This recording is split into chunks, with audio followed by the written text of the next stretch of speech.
Hello, friends, and welcome to another episode of Meme of the Month. This is our February stream. Holy cow, it's February already. That happened. Mhm. But we are very excited to be hanging out tonight with you. We will do our usual introducing ourselves as humans first, and we're just going to go across Wait, you our... guys are humans? Oh, Oh, did we not tell you? It's Oh fine. I not a requirement. Yeah. mean, I am Danny. I am going to be hanging out here tonight, playing with the rest of them. Next up, we have new to Meme of the Month, but definitely not new to the Majestic Network, E. Hello, I'm E. My pronouns are they, them. I will be here tonight with you all. Excellent. And next up is Katie. Hi, I'm Katie, and my pronouns are she, her, and happy to be here. And Tanya. Hi, I'm Tanya. I've been here once or twice before. Pronouns are she, her, and both of us are happy to be here. Excellent. And last but certainly not least, running our game tonight is the lovely Alondra. Hello, I am Alondra, aka Lady Bedivere. Pronouns are she, her. You've seen me a bunch more times than I expected on Meme of the Month, to be perfectly honest. And I'm also a regular cast member and producer over on the Quests and Chaos Network, so you might have caught me over there. Excellent. So, as you may have noticed, tonight we do have a very fun meme, as always. Tonight's meme is a D&D party, but they all used to date the BBEG at some point in their backstory. And we're making a slight change. We are not going to be using D&D. Instead, we are using the Thirsty Sword Lesbians system. So, with that, I am going to pass things over to Alondra. Okay, this is a new system to me, but like all TTRPGs, the first two rules are everyone's collaborating and everybody's having fun, so we're just gonna do that, and I think we're gonna kind of dive right in so that you guys can all create some shared backstory and some shared experiences, because tonight is the night of the Bal du Fleur, the grandest evening of masquerade balls in a week of parties and revelry and chaos and seduction and just, general things going on in the city. Alliances are made, fortunes are lost, and you all are here with an agenda. It might not even be the same agenda, and that's okay. But you all are here because you know that everyone in the city is here for the grand closing ball, including Lady Malvinia. Everyone knows of Lady Malvinia. Beautiful, dripping in jewels, probably a felon, but no one can prove it, which is real frustrating. She leaves in her wake always broken hearts and empty coffers. And that possibly ends tonight. The four of you are going to arrive, but let's find out who the four of you are. And how you have come together for this grand night, and perhaps a little bit of what your plans are here. And I think let's just start across the board, and we can popcorn from there. But let's start with you, Danny, with Miss Sarah. All right. Tonight I will be Miss Eleanor Sarah, but everyone calls her just Miss Sarah. She is a librarian, and she is the devoted. The devoted is a selfless protector committed to a person or a cause, and their central conflict lies in pitting this devotion against self-care. Her cause, her devotion, is to the pursuit of knowledge for all. Unfortunately, several years ago, she turned her back on this pursuit briefly, and she was tempted away from her library by the Lady Malvinia. The beautiful woman came in searching for answers, and of course, Miss Sarah is the kind who will help you search for your answers. She wants you to have the answers. And Lady Malvinia led her away from the library. She followed the lady across the world, abandoning her post. However, when Malvinia found the information she was seeking, that was the end of the line for Miss Sarah. And she was left alone without her library. So she returned home and vowed never to help someone search for answers outside the library again.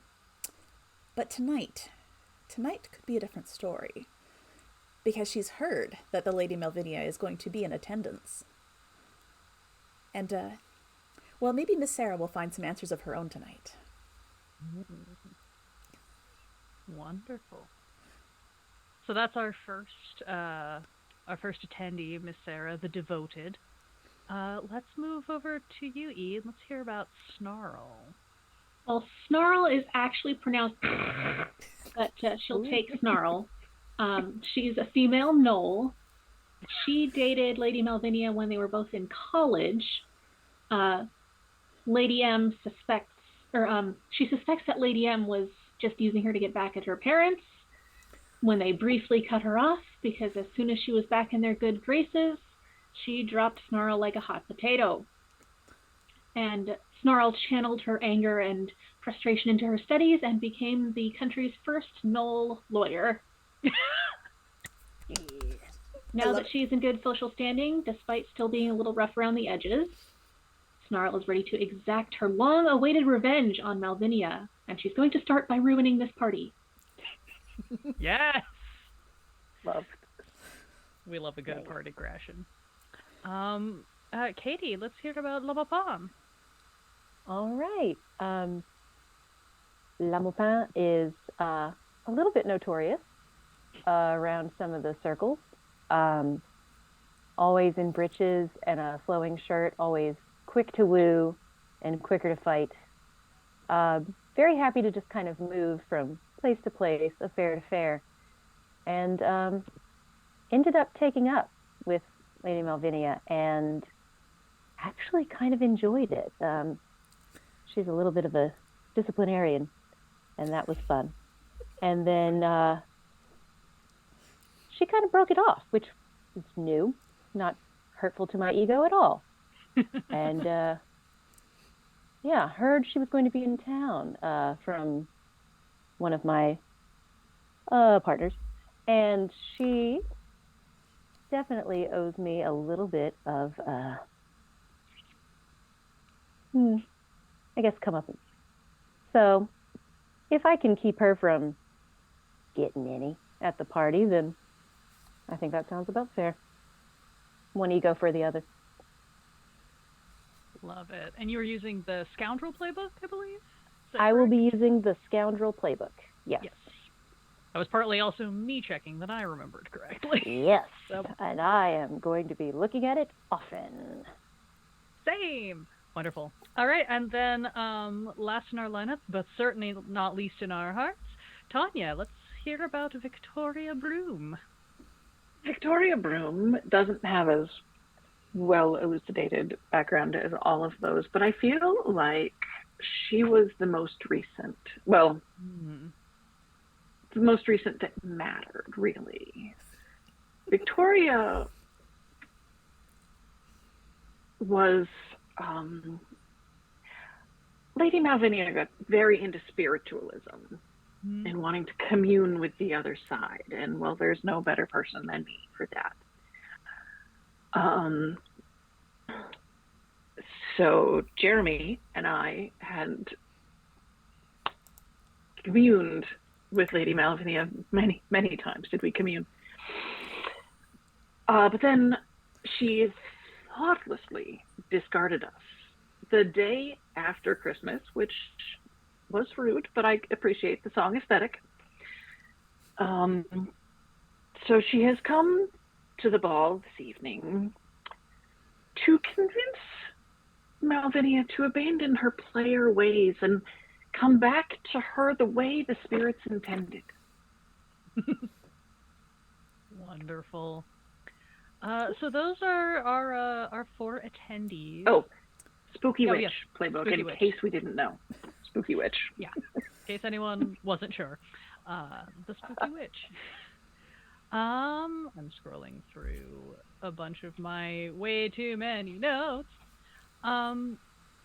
So one thing that is a highlight of this style of game is relationships, and in this game there's a specific mechanic known as strings based on your relationships that you have with each other.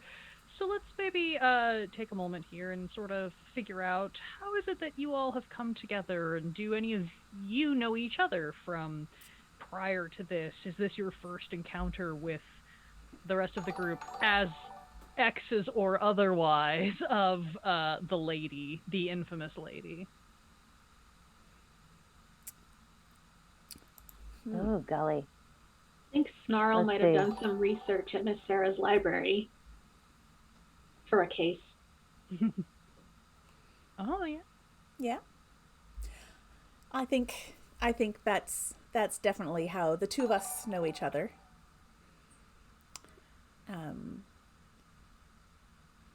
Let's see. Did either of you ever party in Naples, spring of '85? Can't say that I did. Okay. No. Then it wasn't Was that you. you? All right. Was that you? Somebody warned me against Malvinia. They were very, very drunk. It was very attractive, and it really didn't last that long at all. But it was quite memorable. And they told me about Malvinia, and of course that meant I had to succeed where they had failed. So Well, I wouldn't have told you not to go for it. It would have been fun. I feel like you might have stopped in for a reference book. Is that what I heard? That we About might have gotten Lady onto the Malvinia. subject. Because I do tend to warn everyone about her. That sounds like a real thing. I was there for a book on how to dress at the Bal de Fleur. Nice. I'm hoping that riding boots are acceptable. You know, if you enter with confidence, anything really works at the ball. How I Who's go into gonna every stop room. you? All right. Scan through. You know, if other things come up as we play, I think that's fine. But I think this gives us a little bit of a good baseline. And of course, all of you, in addition to at least now knowing or having met each other, you certainly have spoken to other people who know or have been entangled with the Lady Malvinia, because in addition to her romantic tendencies, if you can call this romance, she does also have a tendency to turn up in places where fortunes are made and lost. Very specifically made by her and lost by a large number of other people around the city who have been ruined after attending events or parties that she has at least been rumored to be in attendance at, if not confirmed. Now, we really shouldn't cast aspersions, because obviously someone as wealthy and well-connected as Malvinia would be invited to all sorts of parties, and it's just coincidence, I'm sure, that is also where such fortunes are lost, but it does seem to have an increasing notability that a family will be ruined, a child of a noble house disgraced, and then the next time she's seen, Malvinia seems to have a new set of jewels to show off, new silks to adorn, or new playthings of some sort following in her wake. But that could just be coincidence, right? No one yet has been able to prove anything. You all know, on varying degrees, though, that this doesn't sound wrong, unfortunately. You just don't have any proof yet. And maybe, for some of you, that's why you're here tonight. Because one of the biggest rumors you've heard is that Lavinia might currently be unattached, shall we say, and you all know that never lasts long, which means she's on the prowl. And what better place to look for some sweet, young, possibly wealthy or otherwise well endowed young thing to add to her collection than the grandest ball in the city where everyone will be present. Trick is finding her amid a sea of people at a masquerade. Did you party carriage it over here? Or are you certainly. arriving separately? Yeah. Certainly. Yeah. So, you roll up in the party carriage. It's much more efficient for both parking and cost to just share. Plus, it gives you a nice private place to collaborate, to discuss any tactics or plans that you might have. And maybe you don't really have a specific plan other than to just get in. But if you want to share the information or pitch any ideas for how you want to approach this, you've got about 5 minutes before you pull up at the steps of the Capitol building. This massive, sprawling building is kind of a misnomer. It's really more of a series of buildings that enclose gardens and yards. There are pools, there are hedge mazes, everything sort of, almost like the Vatican is a city, but it's also a place. That's sort of what this Capitol building is. All encompassing and full of everyone from the area. Is there anything you need to go over before you arrive? Well, definitely think we need to separate her from anyone she may get her hooks into. Absolutely. My thought was definitely to consider just, I don't know, seducing whoever she seemed to be looking at for too long an amount of time. I feel fairly confident that I can pull anybody. I mean, there are several of us, and I think it is quite obvious and goes without saying, but we are quite attractive. I don't think we would have any trouble seducing away someone from her. Definitely not. Or I'm known to cause quite a scene. Excellent. Just with my mere presence. as am I, for some reason. So is really the name of the game Keep Away? I think that would work. Yeah. Okay, interesting. But if you engage, sir, if you engage, You hear Kevin, your coachman from outside, just like, sorry, hit a bump. if you swoop in on the intended and I swoop in on Malvinia, could maneuver her into a more favorable position. Indeed. So what I'm gathering is that you actually want a rematch. Would that be correct? That would be correct. Are you? And oh, please, Snarl, go ahead. Is Victoria I'd wearing prefer to anything? see her ruined. I think that is an excellent plan. Is Porque Victoria, no los dos? is Victoria wearing anything that would be a signifier of wealth? Fancy jewelry, things like that. It that we is would hard see. to tell where the dress stops and the tattoos begin, but everything kind of shimmers. All right. So she might interpret some shimmer as perhaps gemstones or things that would indicate that you are someone who might have the things that she is searching for, the requirements that she believes she has. You need to have rocks. I She likes yes. rocks. Black rocks on black velvet. Expensive rocks. Mm-hmm. I would be Right. quite happy to lend you my diamond earrings. They are rather impressive. Hmm. As just an additional Sparkle. Sparkle, an additional enticement.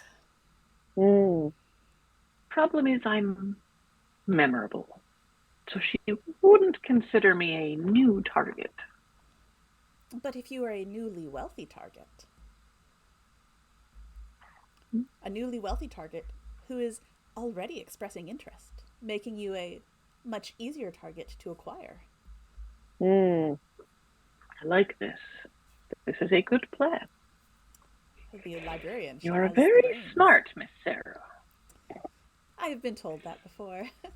The Here. carriage sort of stutters a little as you're handing off the earrings and you come to a halt.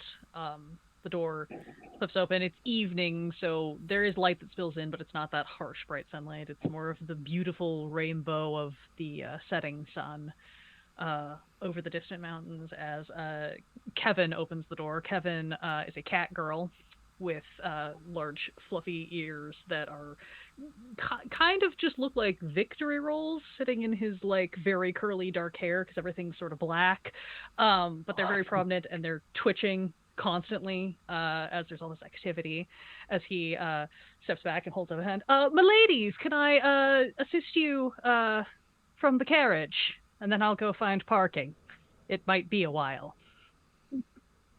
Hand down, hand out. Meaningful long contact on the fingies, please. You feel the fur sort of like stand up a little bit in that like tingly sort of way. And he's, miss, yes, thank you. Helps you all out. Straightens his little like uniform. He's got the classic kind of like the vest, the breeches, the tall boots. And then just while I'm parking, is there anything that I should be looking for or keeping an ear out for? You know how people get to chattering once their passengers have dropped off, and I know you all are, to be perfectly honest, I know you're up to something, because you were talking very quietly. I was not eavesdropping. I can just tell by tone. I do a lot of driving. So, if I could assist in any way, I would certainly be willing to do that for you all. Ooh, Someone who's I like willing this to one. acquire knowledge. I appreciate this very much. My darling Kevin, if you happen to hear any word about the Lady Malvinia, please keep us apprised. And Of course. perhaps try to find a parking space somewhere nearby, just in case. We're thinking we might be leaving rapidly and without a lot of warning, perhaps? There is a small chance that we would need to beat a hasty retreat. Noted. I will, yes, I will look for something off the beaten path with an easy route of egress. Excellent. Thank you, my darling Kevin. Thank you, madams. You have all been lovely passengers. Yes. I would appreciate it. I'm sorry, we would appreciate it if you were not the weak link in the driver chain of releasing information. Oh, of course. Well, you know, cats, we're very aloof like that. Don't really like to share information, just like to quietly sit in dark corners and pay attention. Oh, Kevin, darling, you should Madam. come to the library. Ooh, a library sounds lovely. Do you have tall shelves I could sit on? I do. Wonderful. I love heights. But for the time being, I will go find parking. Enjoy the ball. Does a like massively too elaborate bow, and then just truly, literally scampers up the side of the carriage back onto the seat and goes to find parking. I love him. You see big, massive stone steps that lead up to this grand entranceway. There's people all over the place milling around, just every color, every gem, every height, shape, size of human and otherwise that could be in attendance is here tonight. Some groups have kind of clustered up on the stairs, clearly have already been in, have, you know, canapes and beverages and are chatting, maybe just getting some air outside here. And then other groups are making their way up to enter for the first time. As you all are able to make your way up to the entrance. You see at the grand entrance there are a handful of city guards. They look a little bit bummed out. As is tradition, the knights and guards of the city essentially draw lots for who has to work and who gets to party on which night of the festival. Everyone gets a chance to attend, but of course, this is the big one. This is the one that you most want to draw for attendance, and these folks have not. But it's still jovial. It's still fun. They just don't get to drink and make merry and run off into dark corners the way everyone else does. Um, but you see them all standing here. Everyone is, of course, welcome, and they simply hold up their hands as you walk by and say, everyone, you are armed, yes? You have your swords? Absolutely. Yes. Always. Wonderful. Standing rules, there are dueling rooms and areas indicated throughout if you wish to have a formal duel. If you are going to engage in an informal fight, we please just ask that you try to maintain relative distance from others so that we don't have any untoward individuals who aren't involved in your fight becoming collateral damage. Fair enough? Note. Fair enough. Thank you. Enjoy your time at the ball. See you in court, lads. Yes. Madam, pleasure to see you. Snarl is fine. Snarl is fine. You see the one guard who just did that kind of like looks ashamed, and the woman next to them just kind of smacks them. I told you your accent is wrong. It's on the first syllable. I'm working on it. I appreciate the effort. As you are able to enter in. This is a massive, again, this is one of these massive sprawling parties where there's just stuff going on everywhere. There's gambling, there is dueling, there is dancing, anything you're looking for and anyone you're looking for, you will find here. Does any of you have a thought or a lead on how you want to go about trying to find Malvinia? Because again, she's very distinctive, but everyone in the city is potentially here tonight, so it might take a minute. Snarl is very Ooh. tall. Can I see her anywhere? You just want to do like scan of the first room and see Yeah. if yeah, go for it. What am I rolling? What am I rolling? I'm gonna say I'm like, is there let me see if there would be we don't really have like standard like perception here. A wit. Yeah, maybe let's do like a wit roll and just see if you're able to cotton on to her or anything else of interest. Right, 10 minus 1 for a 9. 9. All right. That is a moderate success. So you are scanning, taking advantage of your height to look over the heads. This is just a sea of light and color and people and voices. And you don't see her, but you do see someone else that you sort of recognize. Someone that you have probably encountered before due to your particular line of work and other aspects of yourself. You spot a woman named Hannah Ernst. She is a knight of the city, and she is the 9 times standing champion of the city games. She has never been beaten in hand-to-hand combat. She specializes in wrestling, and she is very hard to miss because her makeup and her like vested bustle ensemble is all just these bright geometric shapes, like neon pink, neon green, neon orange, blinding. And you spot her because she is probably one of the only people close to you in height at all. She is this Amazonian woman. And she is standing off in a corner by a fountain, kind of by herself, looking a little awkward. To your knowledge, she has not yet been a conquest of Malvinia, but given how many times she has won the games, she has become increasingly wealthy as well as incredibly renowned throughout the city. So she's certainly someone who might be, as one would say, a mark. Hana! Hey! Oh! And I kind of Hi! part the crowd. Yeah. Not difficult. You're able to either just push or maneuver your way through.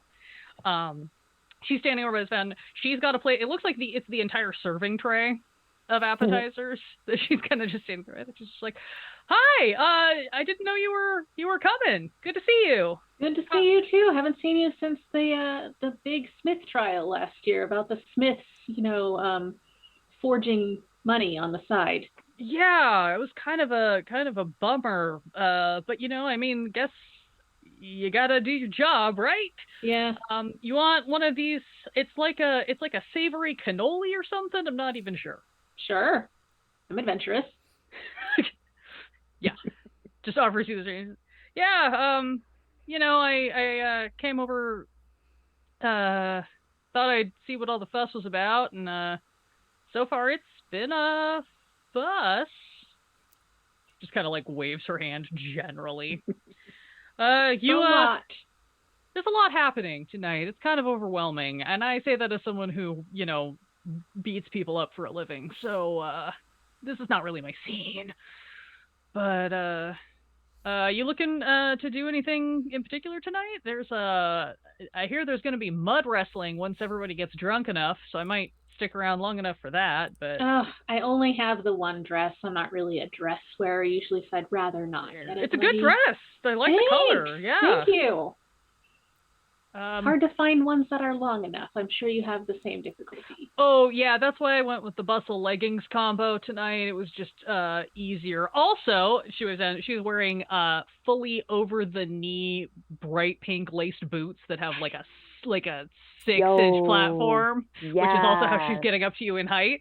She's just like, yeah, they stay out of the way. So if I need to perform any active city guard duties, I'm not going to get tangled up in a skirt.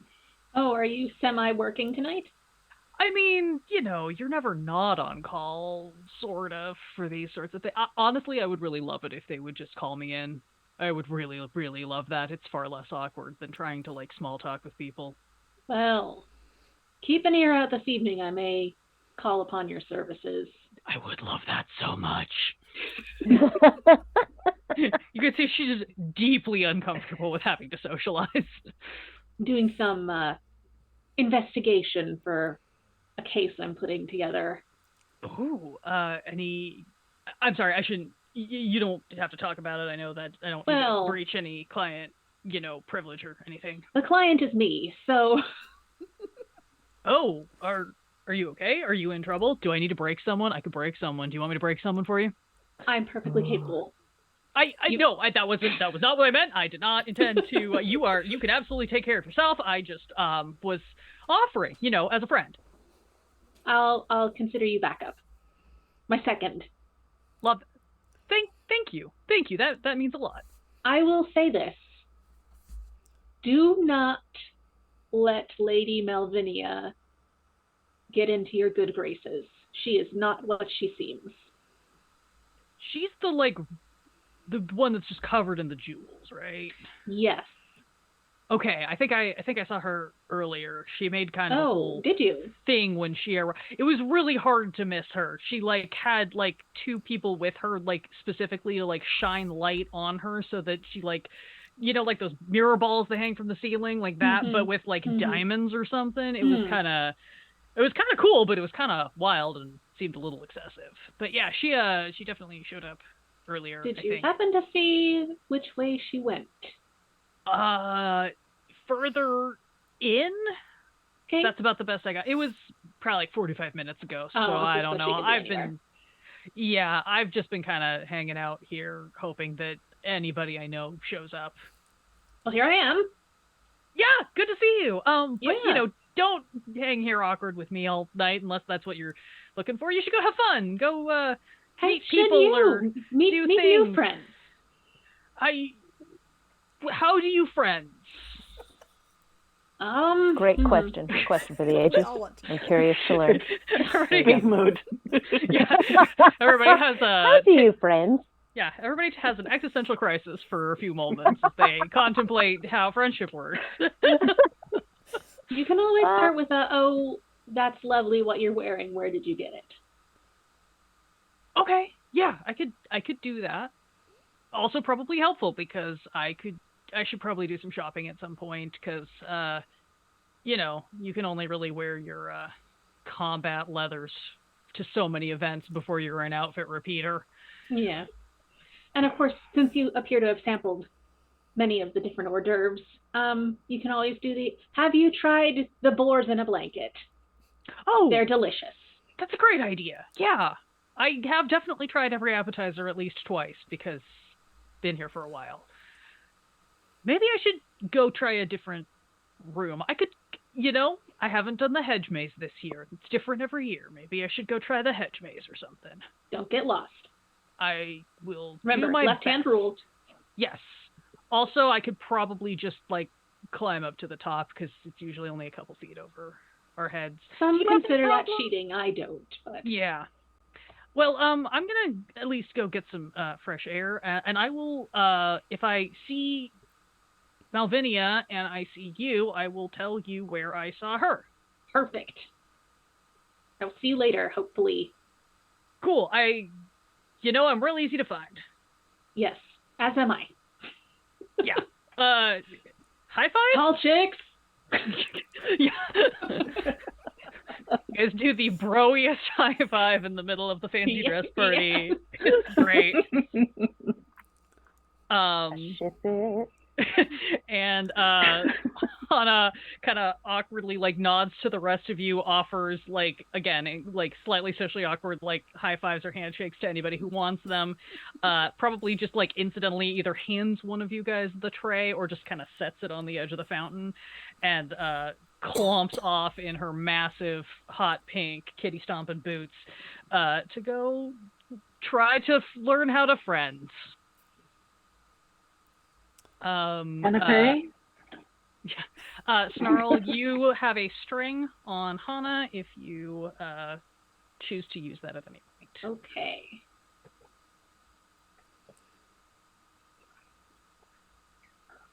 Well, so now we know that she's blinged out, which doesn't surprise me at all. And not in this room. I do not see her. Good to know. Is there any chance Okay. our spooky witch friend might have some spooky witchery to... I can hold that tray for you. Yeah.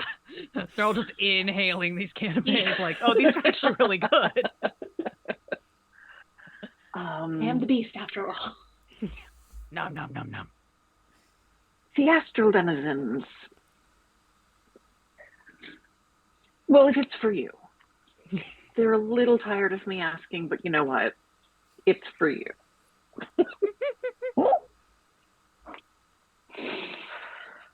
I'm not entirely sure how, because I didn't take that as a skill, but I can do it, sure. That could be fun. I was to say, I believe you by default have commune with the unseen if you wish to use that. Yes, I would like to commune with the unseen, and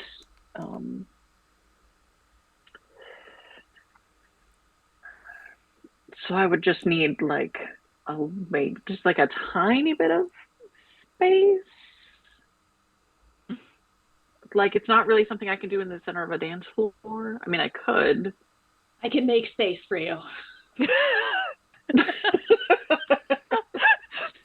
Make a dance circle. No. I mean, I could try and pretend it's a dance. I don't usually dance with the spirits. They've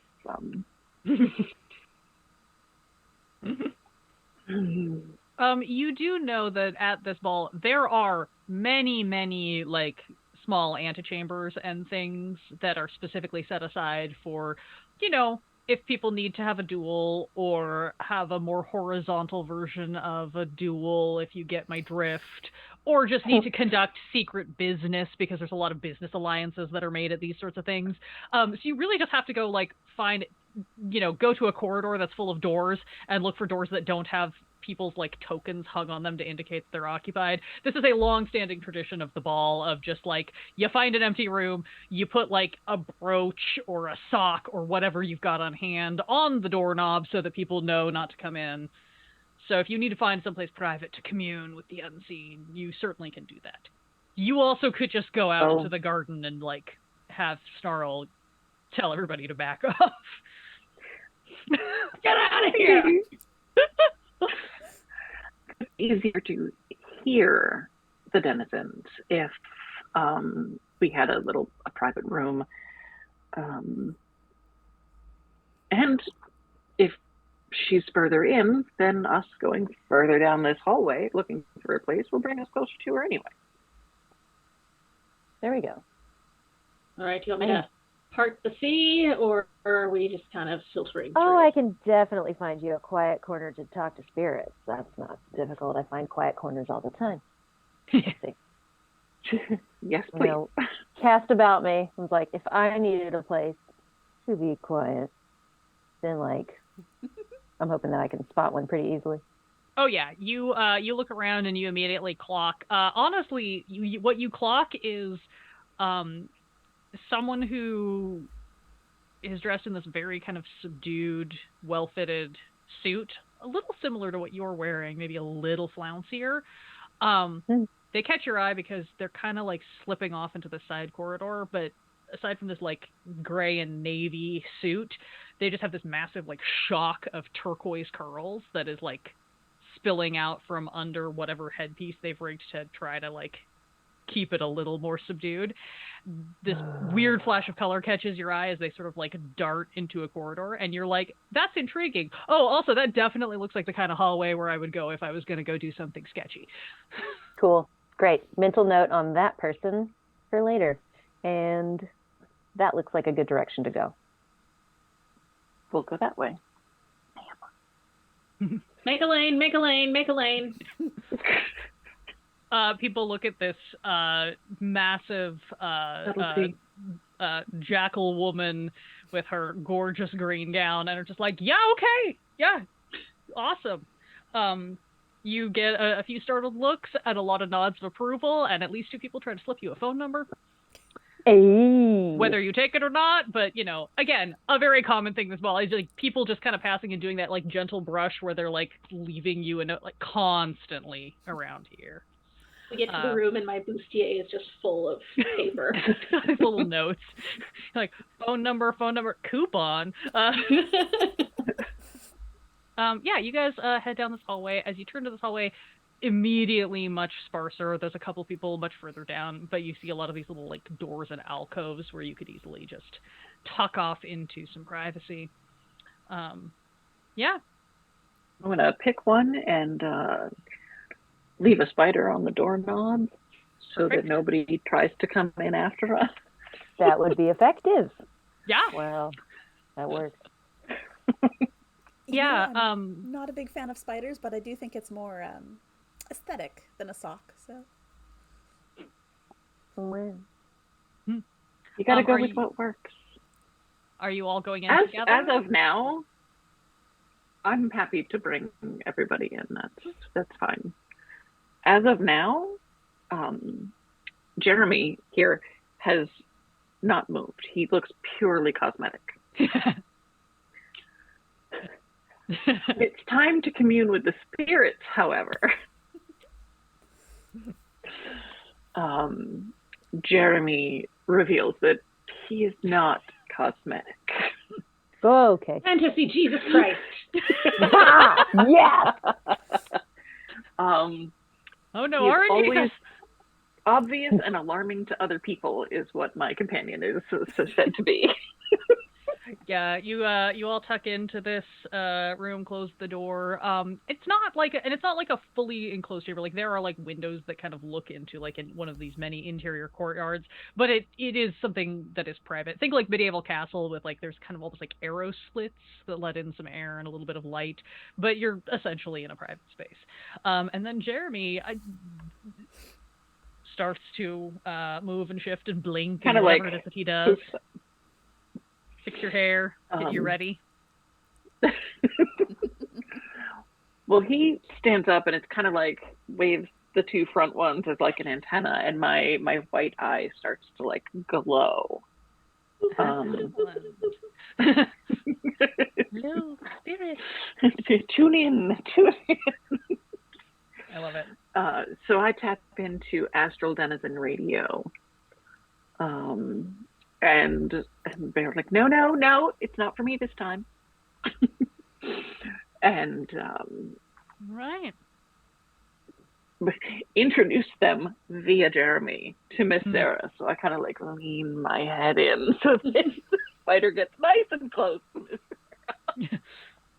Oh my. Oh, hi. Wonderful. Let's go ahead and get a spirit roll. Sure, I can do that. 9 + 2 is 11. Wonderful. That is an extraordinary success. You may choose 2 things that occur from the selection list here on your playbook. So you may hide my selection book. It's on my You may hide something in the unseen world. You may learn something important from the unseen. You may temporarily alter the unseen nature of a place.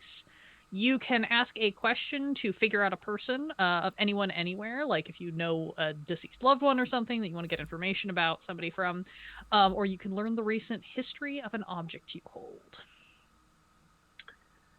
Well, I'm not holding anything. And I get to pick 2? Yes. And I would say All that right, you can double, like if you want to just like learn something, you could ask 2 questions under that. I would like to learn 2 things. I would like to learn I guess where Malvinia is. Okay. And who she is considering. Okay. I have to. I would not like to know that. Miss Sarah would like to know that because the denizens are padded up to here with me. You're always asking questions. We don't have any more answers. They may regret being introduced to Miss Sarah. Yeah. There's like, there's always more questions and answers. So I was trying to double check a thing that I can't find. So it's probably not important. Oh, there it is. There it is. Okay. Great. The spirits sort of whisper around. The rest of you who are in the room, you just kind of get that sense, that like traditional, like you're at a seance and suddenly everything kind of feels a little like chilly and spooky. You kind of get a sense of that, but with an added air of just like mild annoyance instead of just spookiness. Pretty accurate. Snarl's fur actually. fluffed up a little. Yeah, like it's kind of cold, but it's almost like whatever's here is just like, okay. Again. Victoria, you get, you are told, or Jeremy is told and conveys to you, that the Lady Malvinia is here at the round table when she should be at the head. You're not sure entirely what that means, but, sometimes they give you, like, riddle answers because they're fed up with whatever. The other thing that you are told, the answer to your second question, is that her sights were briefly set on Salome, but may or may not remain since she has moved. Do you communicate any of this out loud, Victoria? Once all of the fancy feeler wiggling has gone down and my eye has faded back down. Malvinia is at the round table when she should be at the head. And her sights were set on Salome, but as all things with Malvinia, this is subject to change. Salome meaning Salome? Do I, in all Salome, I'm getting getting around. the impression Do she's a I drummer. know that name? I don't. Does that mean anything to me? You, I say you have heard of it metaphorically. You don't explicitly know anyone who goes by that name, but you are familiar with it in a sort of euphemistic sense. Could mean any number of things. That's Definitely narrows it down, though. right up the spirits alley is to not be direct. Well, I mean, they talk to me through a spider. Is normally referencing a little vexatious, but a dancer. Oh, Seven good. veils. I just thought this was a person. I sometimes don't understand human metaphors. You know, I've got some books on that. You should come visit me sometime, Snarl. I will. Well, There's not a call for metaphors in the legal defense, is there? No, but that's not all I do. Hey. I didn't mean to offend.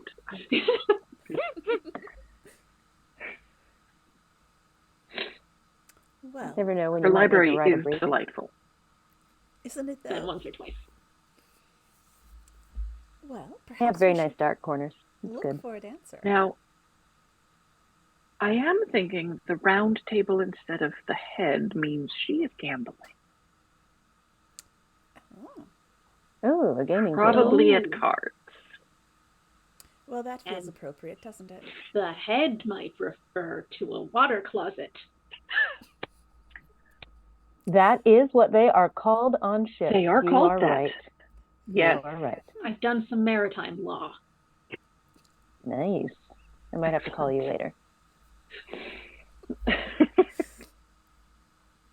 All right, Sorry, cool. I love playing with you guys so much because I can just come up with the most bullshit everything, and you guys immediately get all of the terrible possible references. So perhaps she's playing cards and she desperately needs to use the washroom, but she's afraid to leave. Oh no, she's going to Mendeleev herself. Oh no! That was a really good nerd joke, and nobody's going to get it. And if you I do, got it. I love I got it. Yeah. Yeah. I didn't get it. Deep cuts with Katie. A new podcast. Yeah, it's our new companion podcast. Yeah.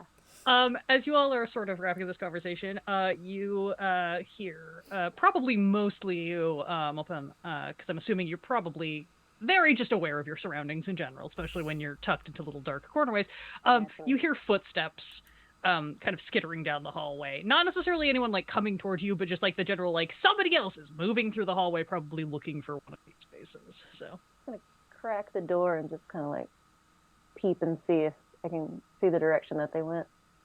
You see a whoosh of silks kind of disappearing around a corner into what you believe is a corridor that leads to one of the gardens. My favorite kind of fabric. Making a note of that person. Cool. All right, so gaming room. That sounds like a good place to go. Feel like there are many.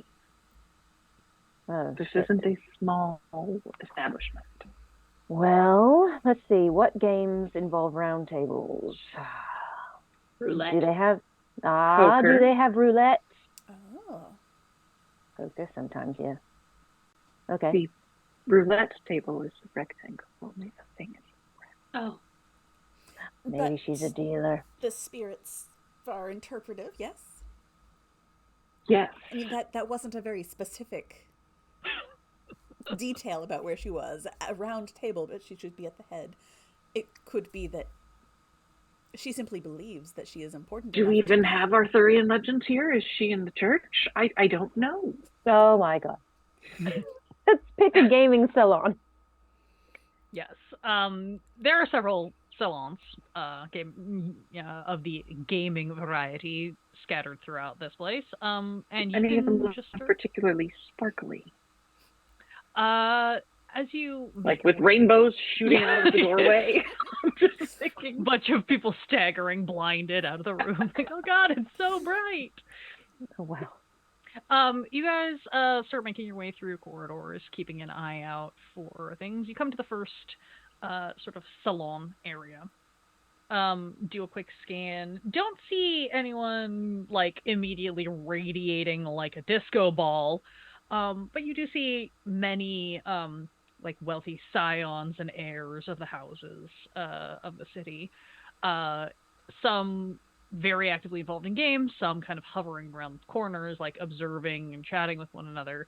A few looking slightly murderous with hands on weapons, kind of scanning the room, like maybe they're looking for someone else in here as well.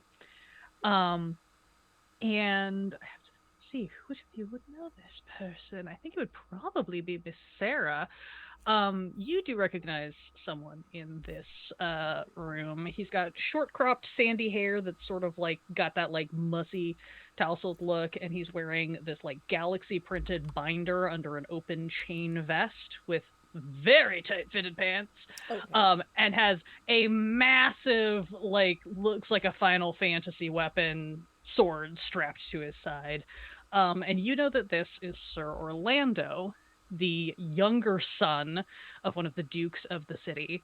And specifically, Sir Orlando was not always Sir Orlando. Orlando was originally pledged to the church and left that calling to join the city guard and become a knight after his older brother Silvano was utterly ruined by Lady Malvinia some years back.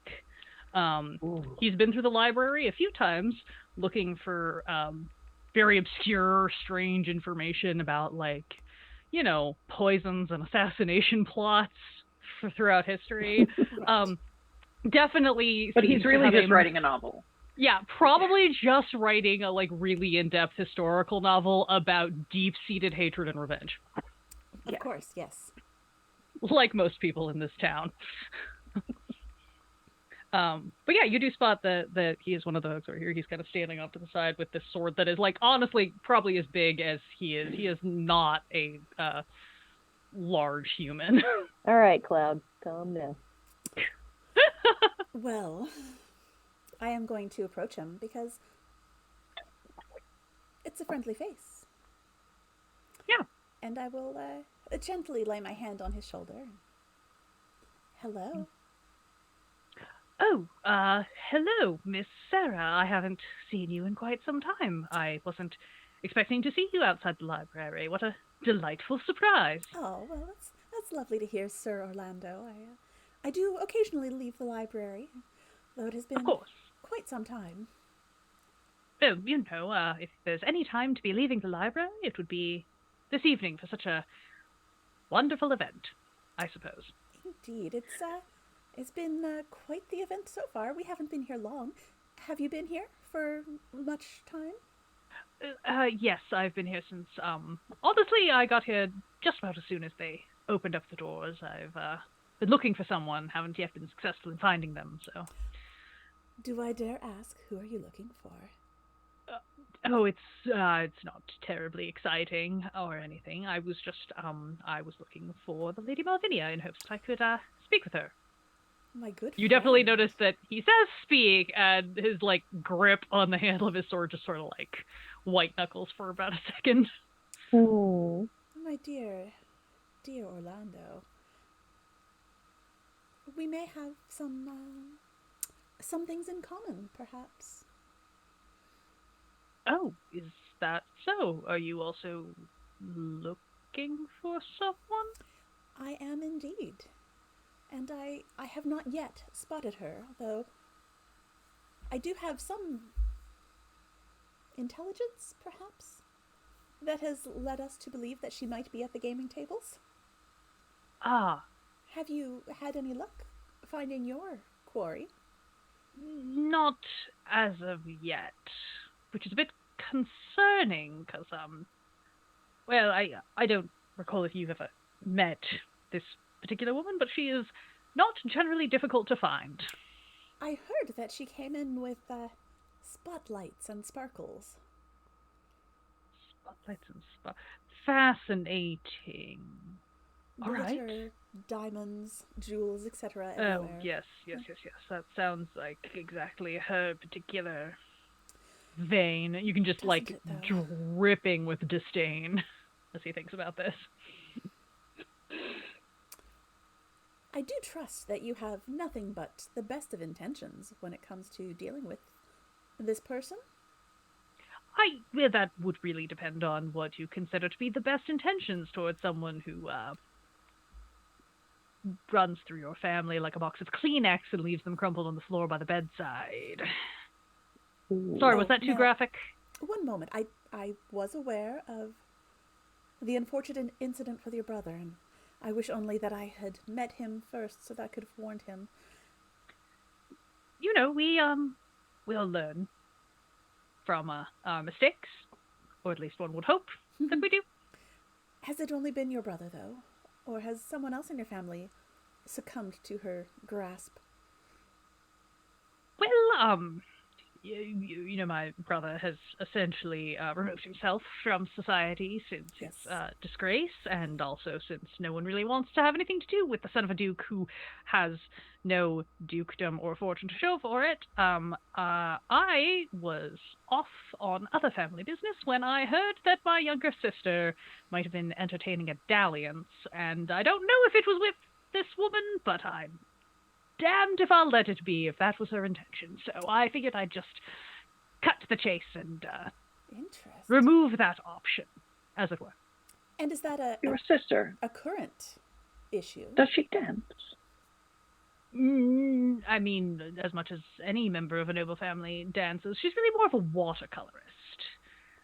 Not even sure how she would have met this particular Scarlet Woman, but you know,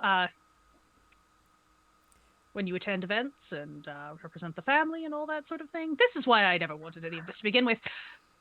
But enough about me. You're looking for someone as well.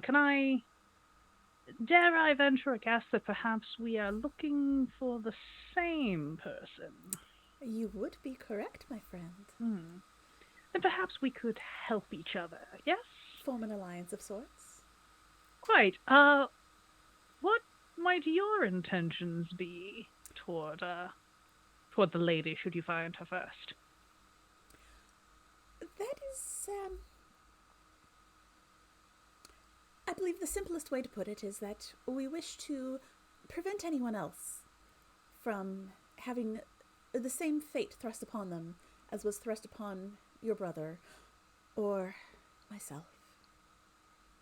Yes, I'd personally like to see that the lady no longer do any thrusting of any sort. So perhaps we can come to an agreement that whoever gets to her first will ensure that there are no further casualties of her cruelty. And I guess really the question now is just, should I try to... do any of you have more precedence on a duel that I should defer to? This is sort of one of those, right. Really, whoever has the oldest grudge should get the first rights, unless you're willing to defer. Well, I do believe Snarl was entangled with Malvinia before I was in college, so... College, yes. That was probably before my brother as well. So, well, in that instance, I shall endeavor to give Madame Snarl the first right of refusal before I, how would you put it, kick the shit out of her. Yes. Thank you, my friend. We do have some, however, who would like to deal with her with other means, perhaps. Which parts do I need to leave intact? The pleasurable parts. Right. But if I just get her to shut up permanently? I don't think anyone would miss the sound of her voice. Excellent. Would we? Do you have any objections, Victoria? That was not the part of her that I had the most fun with. Excellent. Seems to be a running theme from everyone I've spoken to. Well, what a curious coincidence to run into all of you, but I can't say I'm upset by it. Hopefully we can all find ourselves in a mutually beneficial situation. Hopefully with her pinned to a wall, someplace quiet and away from people where we can have a deep, pointy discussion. You know, that could be Those- interpreted in so many different directions, my friend. Can't Those it are- just? They were generally the best kind, yes. She's going to just sort of gently trail her fingers down his arm and let them rest on his hand against his sword. Yeah, he pats the sword so that it also kind of moves your hand with it. Just a little acknowledgement. One last thing, your sister's name. I did not catch it. Oh, yes. My sister's name is Miranda. Miranda. All right. And is she at this party? Probably. To be perfectly honest, I'm not sure. I went home to try to check in with her, and she had already left the house, which is typical flighty younger sister behavior. Of course, of course. Well, we shall keep an eye out for the lady, of course, and for your sister. Thank you. If you do try to look for my sister, similar hair color, she's probably dressed in sort of, what do the kids call it these days? Mermaid punk? Mermaid punk, lovely. Yes, not entirely sure what that means, but apparently that's the in thing right All now. right. I have seen a few youngsters come into the library with that aesthetic going on, so I've got an idea. A lot of scales and safety pins. Yes. Not sure what's going on there. Just going to write down that aesthetic real quick for later. Right? I'm here for that aesthetic. All right. Cool. Got Next it. meme town Halloween party is gonna get real funky. Hell yes. Yeah. Okay. Well, Right. With a lingering glance, she'll walk away. Excellent. Right, you have a sort of tentative alliance formed with Sir Orlando, so you will have a string on him should you need to call on him All right. later on. Victoria will have brushed up against him on the way out, and he would find himself with her phone. Yep, you did the little, like, hands Yeah. passing, whatever, and the exchange of the calling card. Yes. As you do. All right, let me see who else is. Yes, and you also now have somebody else that you can keep an eye out for who might have information or just be a good resource, which is Resource. Yes, that's what I'm Miranda. writing down. Yeah, Mhm. Mm-hmm. resource. Mermaid punk. Really big sword.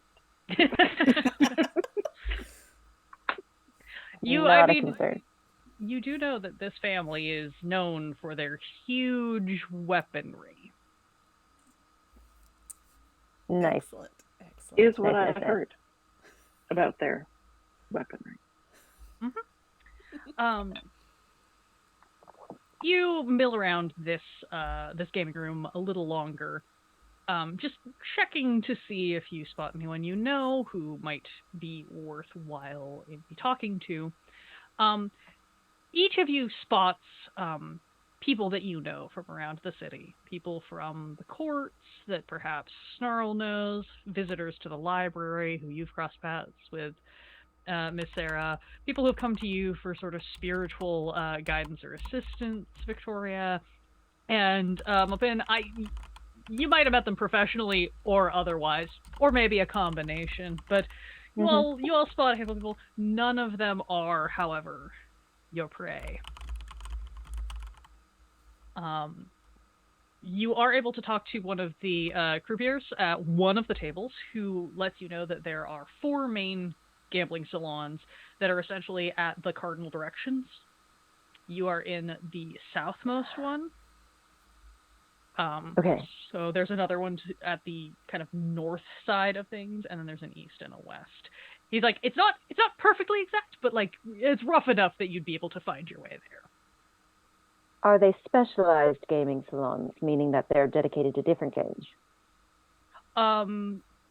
The easternmost is more about games of pure luck and chance, dice, slots, roulette, those kinds of things. The other 3, the one that you're in and the other 2, are more dedicated to games that are some degree of chance but some degree of skill. Card games, even things like dominoes or chess are gambled on here. A little something for everyone. He can also let you know that if you're really looking for places to, to gamble and try your luck, there will be betting on the mud wrestling that's going to happen probably in a few hours. There is going to be a dance competition, a couple of them actually. Some are going to be more like ballroom dance style, like, best in show, and some of them are going to be endurance competitions. The very classic dance till you drop style. Yep. Okay. They are happy to give you directions of like which rooms any of these are in, kind of explain the layout of this whole space, where it's like some things are kind of on a compass and some things are kind of on a clock, and it's not 100% exact, but it kind of gives you a way to orient where different things are happening. He also warns you that like the spiciest activities are all going to be happening up in the northwest and northeast gardens and salons, whereas the more family-friendly stays toward the south. Essentially, you guys entered from the south, so like the further away you get from the main entrance, the more spicy and scandalous events you can find. Nice. And what is in the middle of all of this? What is at the compass center? In this layout, is it the hedge maze? Is it a garden? It is a massive courtyard that encompasses the hedge maze is like toward a side of it. Another side is like a massive flower garden. Think one of those ones where it's like everything is overgrown with like little like gazebos and trellises everywhere. So there is beauty and privacy, but it's not a curated maze.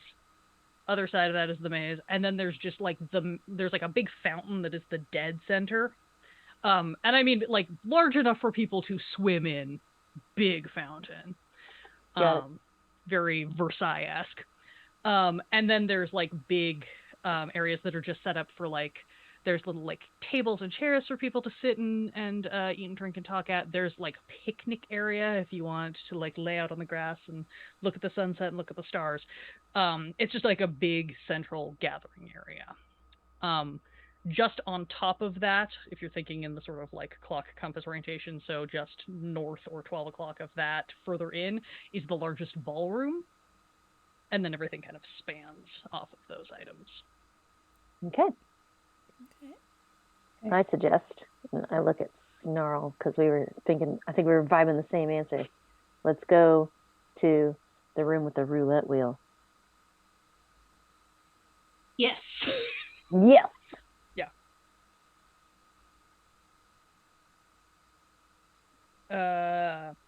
Cruising on down Main Street. I was gonna say, which I believe I said. It's like I'm immediately like, did I say that was the east or the west? East. It was the east. That was the east. Yes. I wrote it down. Yes, I was gonna say I have it written down somewhere on one of my 19 tabs. So you all head toward the east. As you are headed in that direction, Mopam, you have that thing as you guys are kind of walking down corridors. Again, people constantly rushing you. You feel that like brush against kind of the inside of your arm of someone kind of passing something off to you. But instead of passing off a card like you're expecting, they basically hook two fingers around like your pinky and forefinger and sort of like tug you off to the side. Ooh, okay.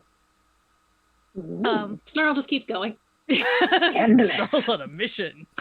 And you see the person from before that you caught a glimpse of, with this like mop of kind of like turquoise curls that's coming undone from almost like a veil that they've got kind of their hair tucked into. Nice. Wearing a very smart navy and gray suit, very well cut.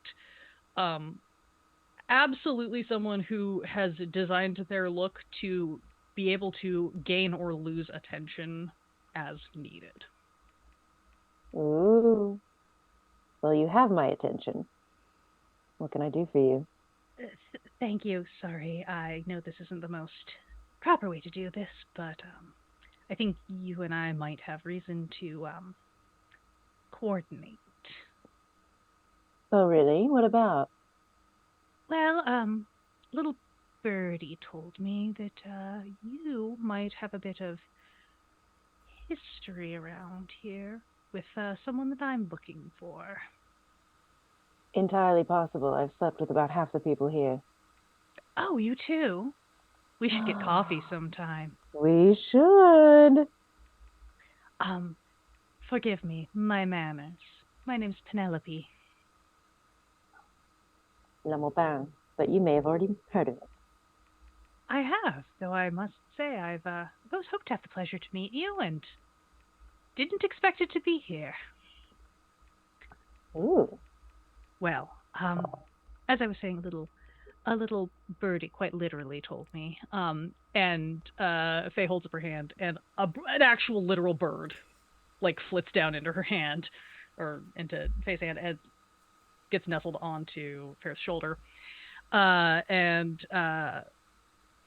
Faye looks at you and goes, "So, I'm on the lookout for a young woman whose parents paid me to find her, with the specific request that I make sure that she doesn't get entangled in any sort of political alliances." Oh. You know, That very was... standard sort of keep the kids out of trouble situation, right? Oh, yes, of course. I've definitely been the subject of some of that investigation. You don't have to answer if it betrays any kind of confidentiality. That wouldn't happen to be family of Duke Orlando, would it? Oh, no, although I did see him running around looking as somber and vengeance-bent as usual. Someone really needs to give him a good time. I think it would relax him a little bit. They really should. Maybe later. Anyway, no, this young woman, apparently, she is recently come into an extraordinary fortune due to the tragic death of some distant relative. One of those weird trickle-down, turns out you're the only one to inherit sort of situations that no one expected. And as such, she now has a bright red dollar sign-shaped target painted on her back tonight. So, I see. and given that you have a lot of familiarity with the nobles of this type, and I would say a particular breed of them who look for vulnerable young women who don't know any better, I thought perhaps you and I could help each other.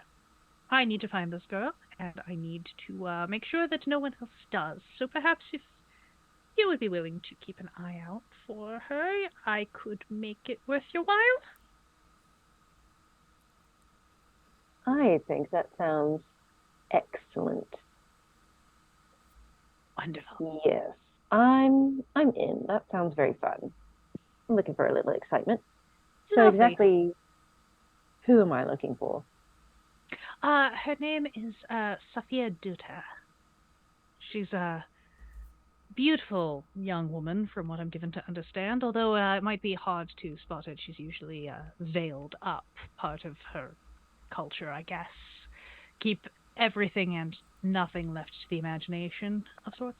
Oh, I should be clear, by the way, her parents don't actively care how we keep her away from a fortune hunter as long as she does not end up in the clutches of one. So, have fun, I guess.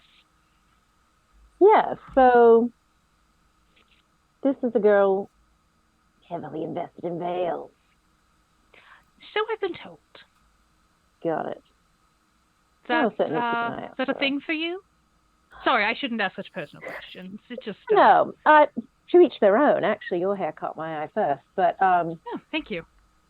Absolutely. All right. Well, I have reason to believe that maybe the biggest danger to Miss Sophia might actually have already kind of moved on from her, but it's probably best that we go ahead and locate her. Oh, I think. That would be quite convenient. I'll certainly be keeping an eye out. Is there anything that I could do for you in return?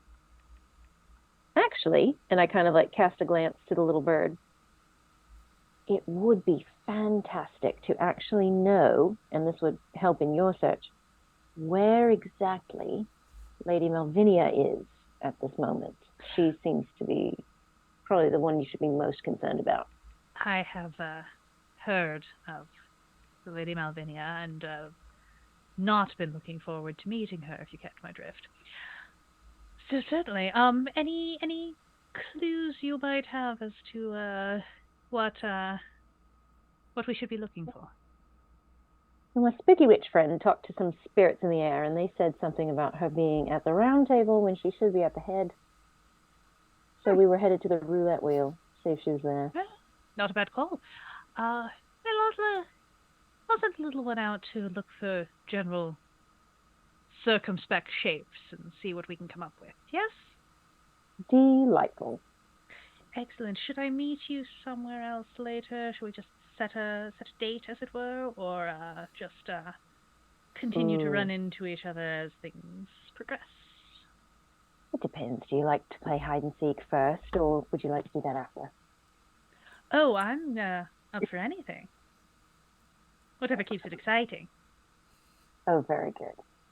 Well, then I look forward to seeing you at the Hedge Mage. Let's say around midnight, maybe? Give us plenty of time to find her and get her sorted. Love a midnight hedge maze. Excellent.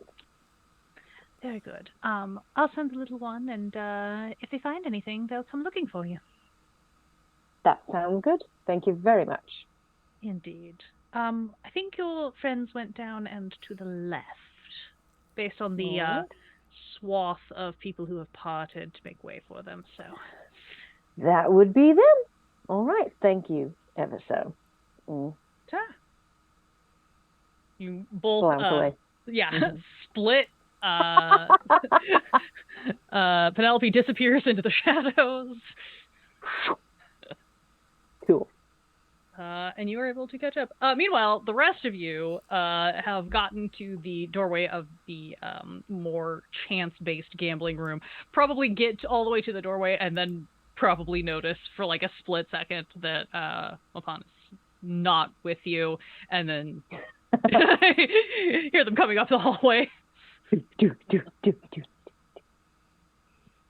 I picture you wearing those like the fantasy knee-high boots where it's like heeled boots that have the sheath for the like rapier in the boot themselves. Those may or may not already exist on a real-life Pinterest board that I have in my person. Yes, yeah. I know exactly what you're talking about. Yeah. But yeah, so you all have arrived at the East gambling room. Another big space, lots of people milling around here. And you do see off in like one of the far ends of this, someone who certainly could be Lady Malvinia. There's definitely a lot of jewels happening over in that corner. You can't really see the person because their back is to you at the table that they're at, but they've certainly got enough jewelry that it would be worth investigating, because if they aren't her, they certainly might have run into her tonight. Because you know how the folks who are showing off in that way want to make sure they're not seen in the same place together, so there's no competition.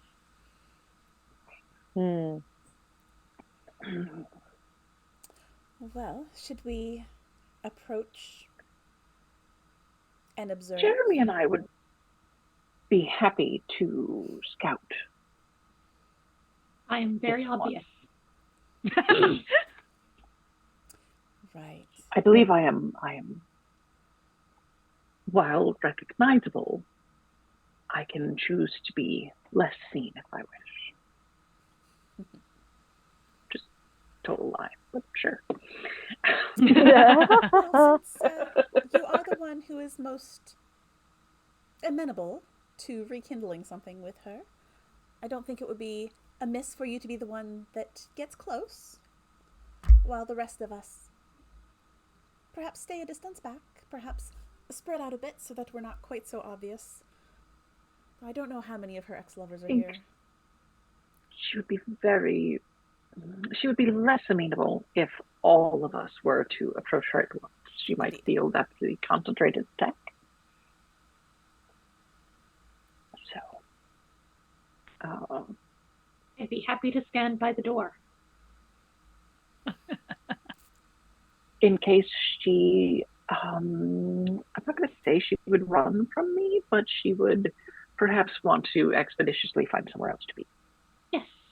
All right. Oh, are you a crazy Excellent plan, ex-girlfriend? Snarl.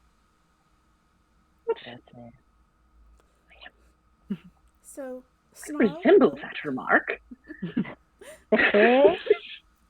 Snarl will remain by the door.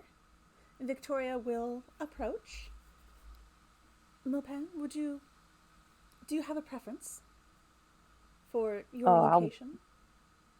I think I'll dissolve into one of these groups around one of the tables. I think I shall Like, just attempt kinda like- the same.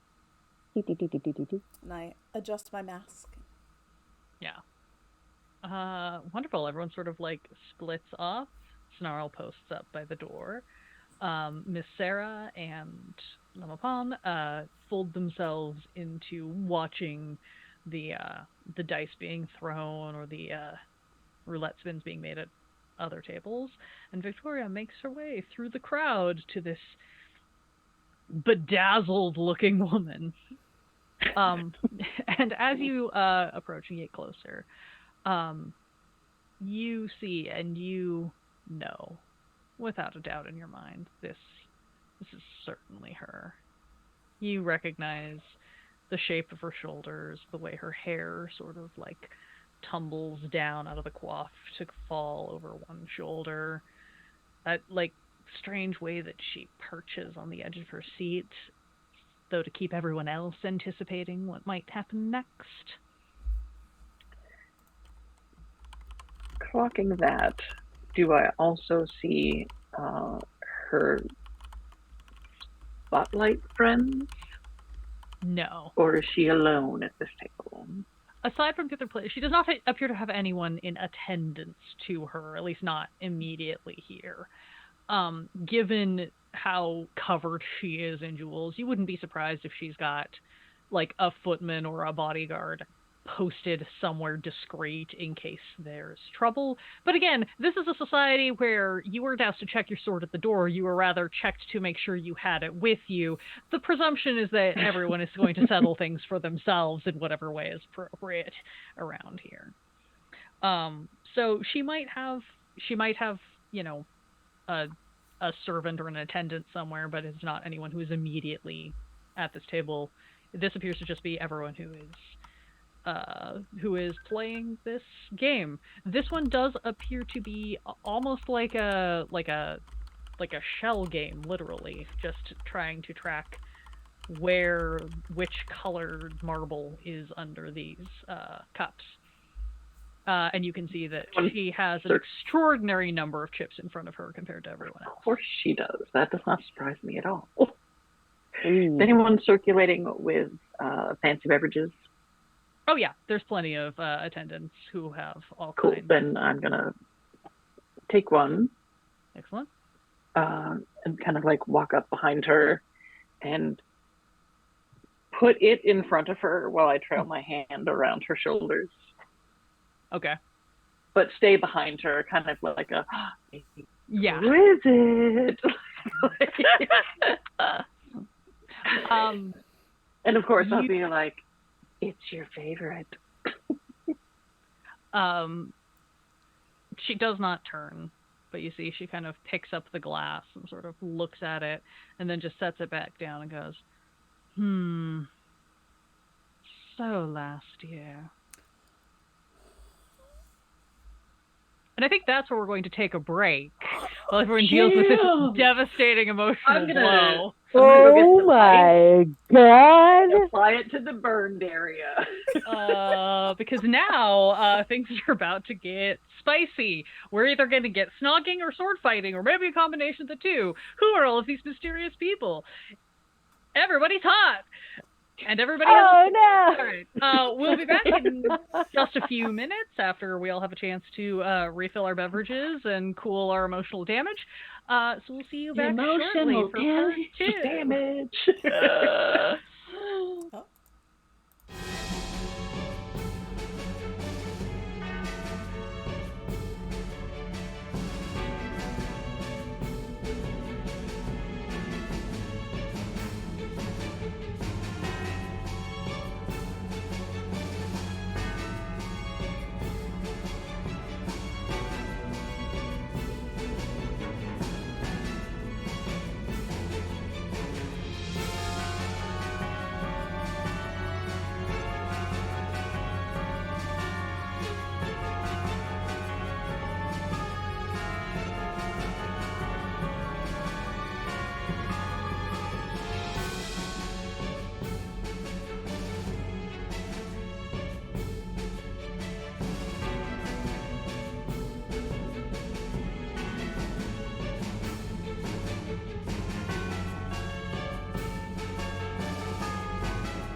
Hello and welcome back to the second half of Meme of the Month.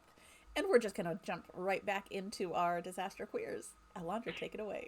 Yes. So our band of exes has finally found Lady Malvinia, their collective ex, whom they all want to confront in various ways and for various reasons. Currently, Miss Sarah and Lamapan have absorbed themselves into other gaming tables in the salon room. Snarl is kind of posted up by the door to make sure no one tries to make a quick exit. And Victoria, who seems the most possibly willing to reconcile, has approached Lady Malvinia, offered her a drink, and was soundly rejected. And that is where we are now. Victoria, you are hovering, possibly in shock, possibly just feeling the deep, cutting words of your former lover as she sets down the drink that you offered and just continues watching these cups move at an excessively rapid pace. The person manning this table appears to be some sort of woman with possibly like elemental powers of some sort, because her hands are just moving impossibly fast, almost like maybe she has, some connection to the wind itself as she's spinning all of these cups. They freeze for a moment. You see everyone sort of like starts sliding chips in front of the cup that they are betting on. The cups are flipped.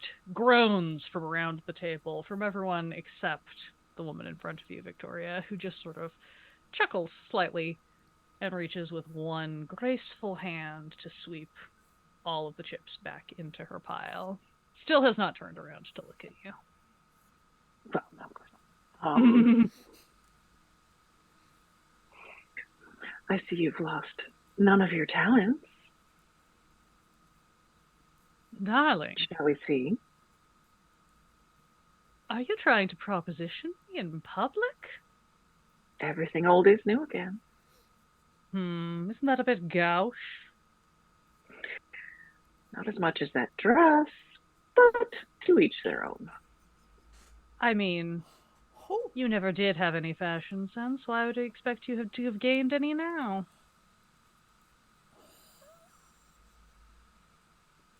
What do you want, Fashion Victoria? isn't what we were about.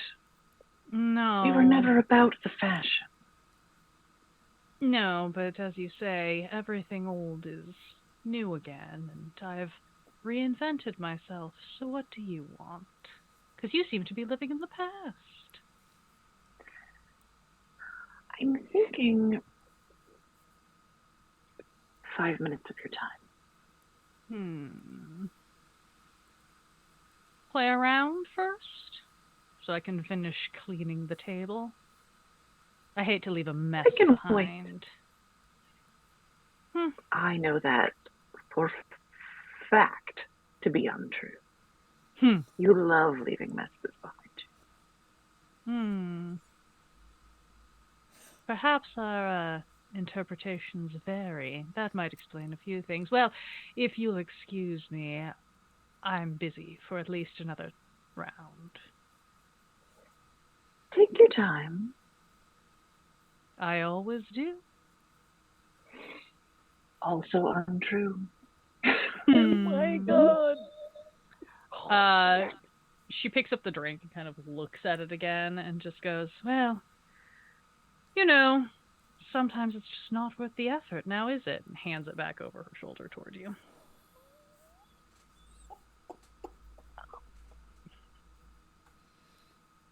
In reaching for the glass, clumsy me, it will spill directly down her front and splash onto her chips, and I will walk away. Excellent. Oh my god. Cool. Yeah, that seems Cool. fine. Everybody else who is watching, you all see, again, Malvinia. You know Malvinia. And you can see that thing of like that, like just that briefest amount of the like full body tension before she just kind of continues as though nothing happened. But you all catch it as Victoria turns and starts to walk away. What There's would just the slightest like glow pulsing in her eye, like some bad robot movie, right? Swear to God. everything's starting to turn a little red? And I do think, while you came out pretty well out of this encounter, I do think this imposes a condition on you. But I am going to make you the offer if you think, based on this interaction, if that condition would be insecure, and a variant of that, or if it would be angry. Oh. Because I feel like both could apply. Because you got a couple good barbs in. You can clearly still hold your own on her, but that definitely did not go the way I think you hoped it would. It did not. The Malvinia in Victoria's head is fully supportive of Oh God. Oh boy. her thoughts. Oh no. Yeah, I'm gonna take angry. Okay. She's gonna blow up the whole goddamn ballroom. Oh God. So glad I'm not playing a game where you guys get dynamite as a bonus. Oh God. They didn't check dynamite at the door, just sword. You guys didn't go to the room where they're handing out complimentary dynamite. No, we sure It's on didn't. the We other sure side didn't. of the building. West room. That was north. That's where all the spicy things. The spicy fireworks are at midnight. Yeah, which is quickly approaching as you guys have spent a lot of time having to run around all of these various places. Yeah, okay. I'm on a Wait for deadline. people. We gotta Yeah. go, people. Gotta go. But yeah, Miss Sarah and Snarl and Lemapon, you all watched this happen. Is there any action that any of you want to take? Ooh, that looked unpleasant. Well, shit. Do I happen to, because I'm not planning on approaching Madame right this minute, would I happen to be looking around the room, spot someone wearing a lot of veils? I think where they would be right now. I'm just gonna arbitrarily roll. It'll be a coat check. Sometimes this is how I make decisions, is I just like arbitrarily roll to see I like it. what's happening. You look around. You're kind of midway into the room, I think, because I don't think anybody except Victoria went too deep in. You look around. You don't see anyone in a lot of veils, but you do see the bird. Slid up and like kind of like light up kind of, and like there's all these like decorative florals and everything everywhere, and just kind of like lights up and somewhere kind of near-ish to you. Clearly a like here to get your attention, but does not want to draw attention to itself. So it's just kind of being there and kind of like gives you the little bird head tilt. Okay, I'm just gonna like kind of back away from the table toward the wall where I assume some more foliage of different kinds is. And I'm just gonna kind of post up and just kind of like scratching the back of my head and then just kind of like the bird sort of like watches, checks the room, lights down, and if you let it, lights down onto your hand. Okay. And as soon as it makes contact with you, you hear in your head a little whisper of, "I think I found who we're looking for. She's out in the main courtyard, not by the hedge maze, but over toward the champagne fountain." Ooh. All right. That could be fun too. Do tell Penelope, thank you. I happen to have eyes on the unpleasant person, and she seems to be otherwise occupied. Just let the bird leave when bird wants to leave. Yeah. I don't throw bird. Yeet! No.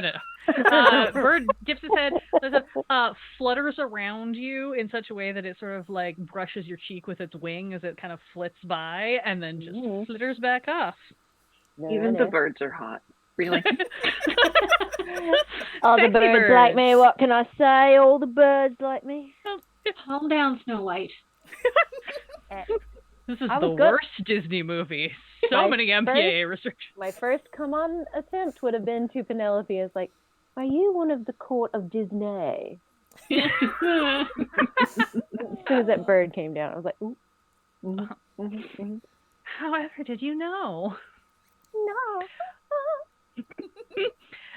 Anyway, so you have gotten some intel from your bird. The rest of you are kind of watching. You clearly have eyes now on your target. Does anybody else want to do anything, or are you just going to wait for this round to finish and see what happens then? I'm going to hold my action. Perfect. Yeah, I've got the perfect one. Yeah. No, that's perfectly valid. You got a perfect one. Miss Sarah would slip out. Okay. Give a bit of a pause at Snarl. I'm going to go fetch a friend. Try not to let anything get too wild while I'm gone. Oh, wild is my secret specialty. Well, just wait for me for the fun to start. Okay. I'll do my best. And I'm going to go back to where I last saw Sir Orlando and see if he is perhaps still there. You actually kind of cross paths with him, like, again, as you're weaving through things. He is clearly moving to, like, the next in his rounds of trying to find either Malvinia or his sister or whoever, but you were able to kind of spot him across the group and, like, catch an eye. Oh, I'd like to be much more subtle than that. Okay. I would like catch to an eye. Walk up beside him and gently slip my hand into his and pull him to the side. Excellent. Yeah, you sort of grab that. He like starts a little bit and then kind of sees it's you and lets you pull him off into one of these many alcoves. So, I do believe we have found the person of interest. Oh. Well, that's... I suppose good news is the correct term. It's just nothing about her is good, so I hesitate to use the word. But I do expect there will be some entertainment, perhaps, involving her shortly. She did put on a bit of a show with poor Victoria. That was painful to watch. Well, I would hate to miss some entertainment, especially at the expense of someone that I do not care for. You're welcome to come and watch the festivities. Or if you would like to perhaps reserve a dueling room, that is an option as well. Could certainly make some arrangements.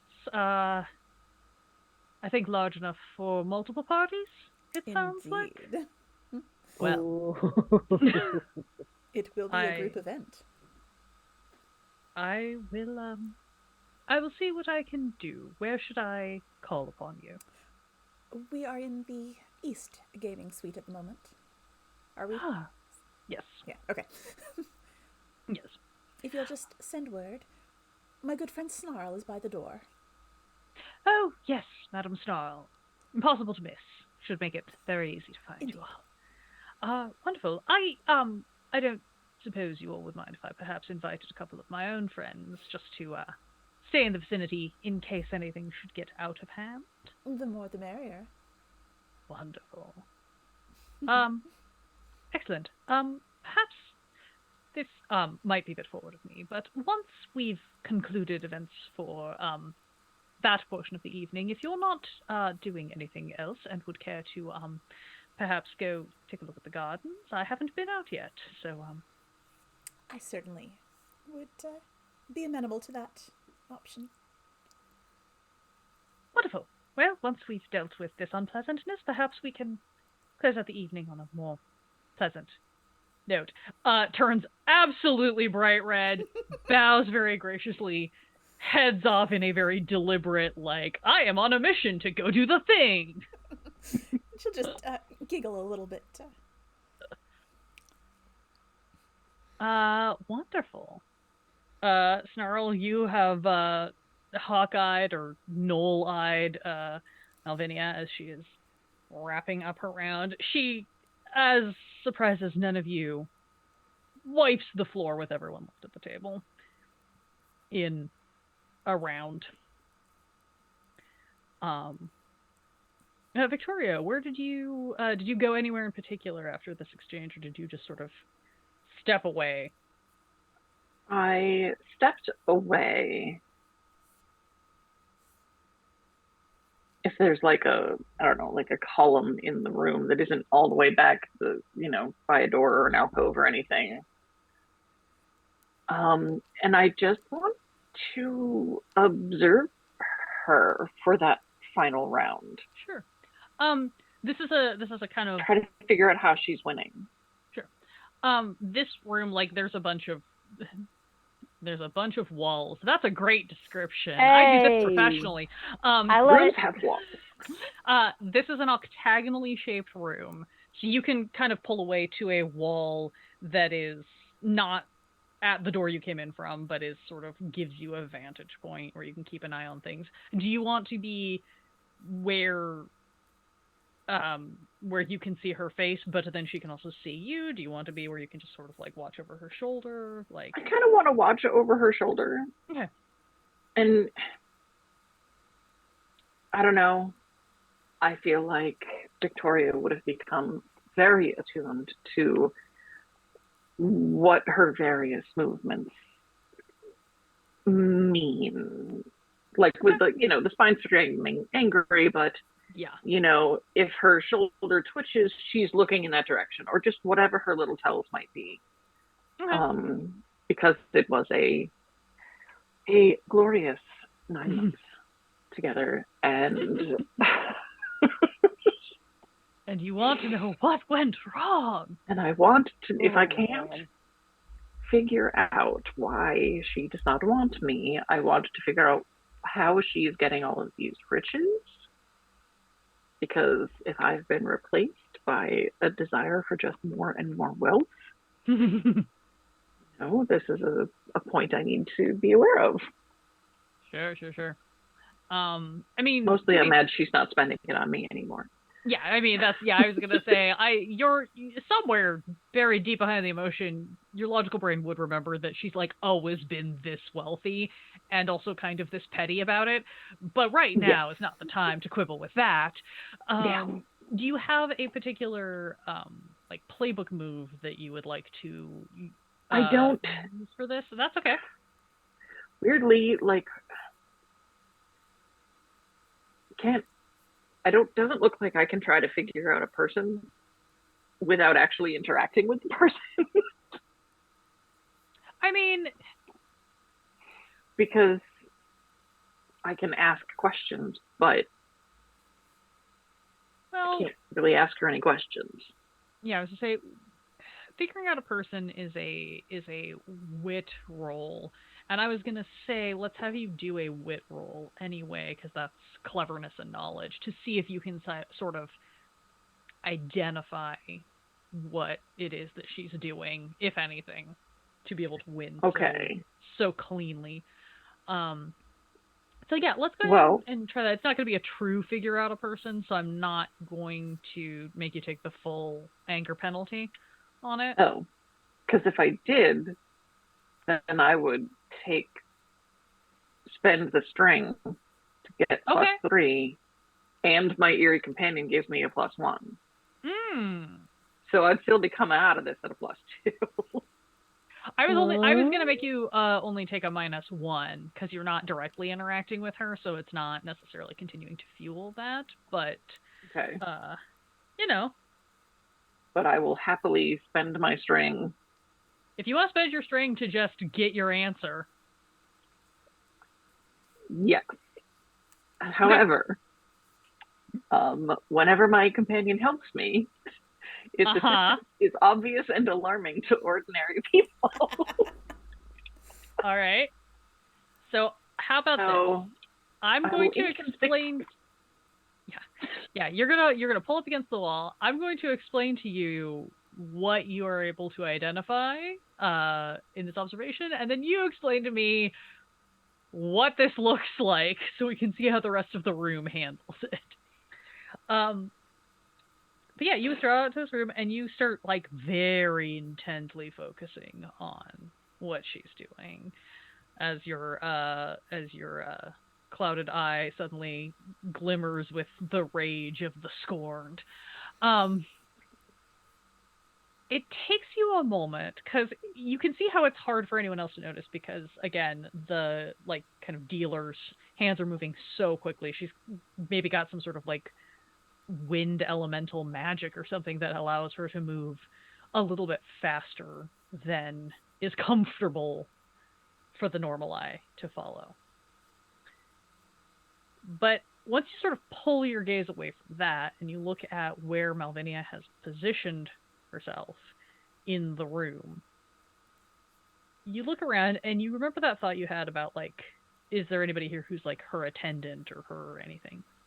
And you see that behind the dealer, facing Malvinia, is a woman who is dressed in like, that's what, like almost like a hollow tunic. Like if you could make hollow into fabric, kind of like rainbowy iridescent-y, and you realize, yeah, someday. We almost have the technology.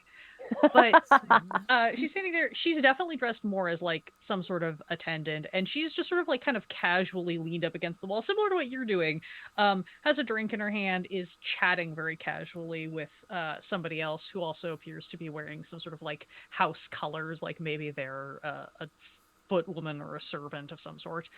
But you notice that her position is really awkward, because she's like very flattened up against, even though she's turned and talking over her shoulder, and you realize that the combination of this like bizarre like hollow whatever tunic that she's wearing, that is clearly meant to indicate that she is with the disco ball over here, is working as like this mirror bounce that Malvinia is using to be able to catch those flashes and glimpses of where the colors are, to make sure that she's tracking. Okay. Welcome to fantasy card counting. Oh my god. Okay. That would look. Go ahead. No, go ahead. Go ahead. Well, if I don't have to roll for that knowledge, I would say that. You just get it. Sweet.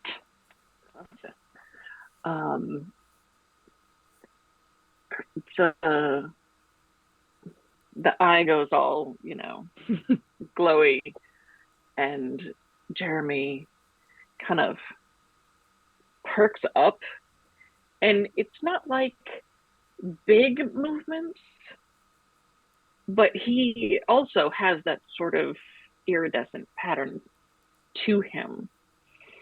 So when his legs start gesturing, people are like, oh, flashy light, So then they see this spider doing an elaborate dance on my head.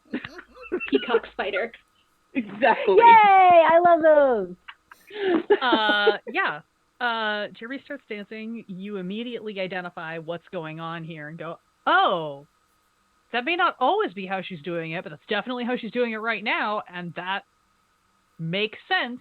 Like, thinking back now, you're just like, yeah, okay, I can see how she easily could have used this trick a number of times, because it's the sort of thing, like, there's so much going on. Everybody's dressed like ostentatious, crazy people. Right. No one's going to think twice about this, and no one's paying attention. And then you suddenly hear somebody at a different but nearby table just shriek with the terror of someone whose worst phobia has just come to life, and like get up, spill over a chair, and you see a woman in just this like massive ball gown, like too big of a ball gown, just like tripping over herself, like trying to flee as far away from you as possible. You see a couple of the other folks at this table kind of stand up and start looking around, and like one of them starts to be like, are you all right? Are you okay? Like definitely checking in to be like, do you know you have a spider dancing on your head? Somebody else like looks over, sees your eye, sees the spider, and like grabs the person, just like, nope, this is good, this is fine, we're just gonna keep going. And we're walking. Yeah, and we're going. Snarl, you obviously catch this little bit of commotion that occurs. You don't necessarily have to do anything about it, but you just like see this little exchange happen. There's this little bit of kerfuffle that occurs. I guess Does upon Malvinia so much as look over her shoulder when the woman screams and makes this huge ruckus? Not even a blink. She is still very carefully stacking all of her winnings from the round that has just been revealed, as the rest of the table sort of kind of politely grumbles and, you know, good game, shake hands, all of that sort of thing, and starts to disperse as she goes to kind of accumulate her winnings. You do see at that point that the person who you think must be one of her like attendants comes over with like a big purse, essentially, like a big clear festival approved purse, and scoops the chips in to go redeem on her behalf. And this is the first point at which we'll say right as Miss Sarah kind of returns, knowing that you've got Orlando off making arrangements. This is the first time that Melvin sort of just like very slowly, very calmly stands up and does the full, like, slow turn around to look at the rest of the room. Ooh. She is very much, as you all remember her, this very, you know, fair-skinned, dark-haired woman who wears her hair in this sort of, like, you know, little bit, you know, not full Marie Antoinette coiffure, but like little bit of height, and then the spill over the shoulder, big bling necklace over the dangerously low cut neckline, and then just fully blinged out dress, just cascaded with all of these probably ill-gotten jewels. It is simultaneously gaudy and elegant, and you all, especially from the rumors that you know are probably true but cannot prove, are sure that a lot of these are probably family jewels of people that she has destroyed, that she is wearing specifically to flaunt the fact that nobody can do anything about it. She is one of those people who absolutely commands all of the attention in the room when she wants it. And she just sort of stands and kind of turns, does the full, like, sweeping scan of the room, and turns back and looks at you, Victoria. Well, are we going to do this here or elsewhere? I prefer elsewhere. Interject. Mm-hmm. As she scans the room, I'm going to employ the move Big Dyke Energy. Yes! Oh! When you make it clear to your foes that you are the biggest threat, then for the rest of the scene, whenever you roll a 10+, you may choose someone present to be impressed or intrigued with you. Once during the scene, when you gain a string on someone, gain an additional string on someone else who considers you an enemy. So I'm going to cross my arms and kind of stand feet shoulder width apart and kind of do one of these. Like, push the biceps up. Chin. Yeah. She is like in the middle of getting ready to try to wreck Victoria emotionally again, when just out of the corner of her eye, like, and again, it's that full, like, she is very good at keeping her cool, and she just, like, freezes and turns and, like, makes the eye contact with you, Snarl, and you just see the one eyebrow. Ooh. as she recognizes you. I grin and show my fangs. Oh my god. Hello, Malvinia. Well, what an exciting turn of events. I wasn't expecting to see you around here.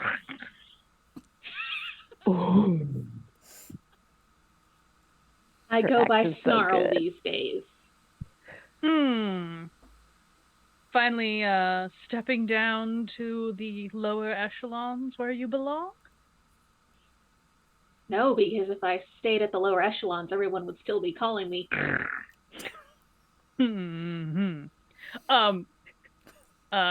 Miss Sarah, you see people very rapidly starting to be like, I would like to be in any other room right now, and just like not making a mad stampede because nobody wants to catch anyone's attention, but there is that clear like hurting of the perfect channel between Snarl and Malvinia, as everyone is just like, we're gonna go elsewhere. People are starting to like head out into gardens, slip past Snarl. Just some folks absolutely start exchanging money because they're gonna bet on how this goes. It's the gambling room. And I let people go, obviously. Oh yeah, no, I'm sure you're not stopping anyone. Yeah, no, she's listening and like, well, it appears that my attention is somewhat divided. Do you two want to draw numbers, or how would you like to do this? I do believe Miss Sarah is going to step forward into that area that is cleared. Oh no, my friend. We like to play together. Oh, I see what this is. Oh, is this supposed to be like an intervention or something? Is that you all have gone off and become friends? How quaint.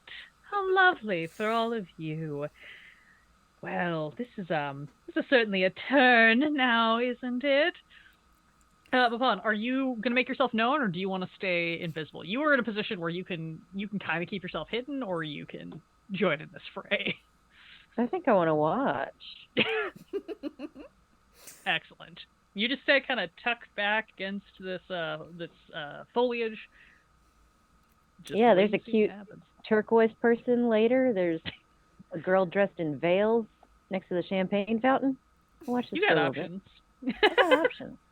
And now you see, an intervention, that specific wording would imply that we thought there was some sort of redemption available for you. Oh, so you're not here to try to change me or anything like that? Of course not. You're incapable of change. Well, I'm glad you all learned something from me. What is it that you do want, then? Oh, we do have a room being arranged, and Miss Sarah will It's lay a her bit hand forward, don't you think? on her sword. A dueling suit, of course. Oh, of course. Well, I suppose in that case I should change into something more comfortable, shouldn't I? Oh, there's no There's costume need. changes. There's costume changes. She reaches, starting obviously at her very prominent cleavage, and you see that she starts unbuttoning what you thought were just diamonds as something, and it's definitely in this kind of like zigzag, so you can't see the clear line of it when it's all done up. Sort of unbuttons this bodice and flips it off, and the entire dress peels off as this like massive coat as she peels down to like her corselet and breeches underneath, still very shimmery and like threaded, like shot through with like gold and silver thread, not in any way skimping on I am the richest bitch in this room. But then you can also see her dueling size strapped to either hip that were hidden under the ball gown before. Right, so you be showing me to this dueling suite, or do I have to guess which one you've chosen? Oh, I'd love to see you guess. Where did the dress go? Just like dropped down behind her. Very, Grandmama, it's me, Anastasia. Yes! Grandmama. Beautiful. Yes.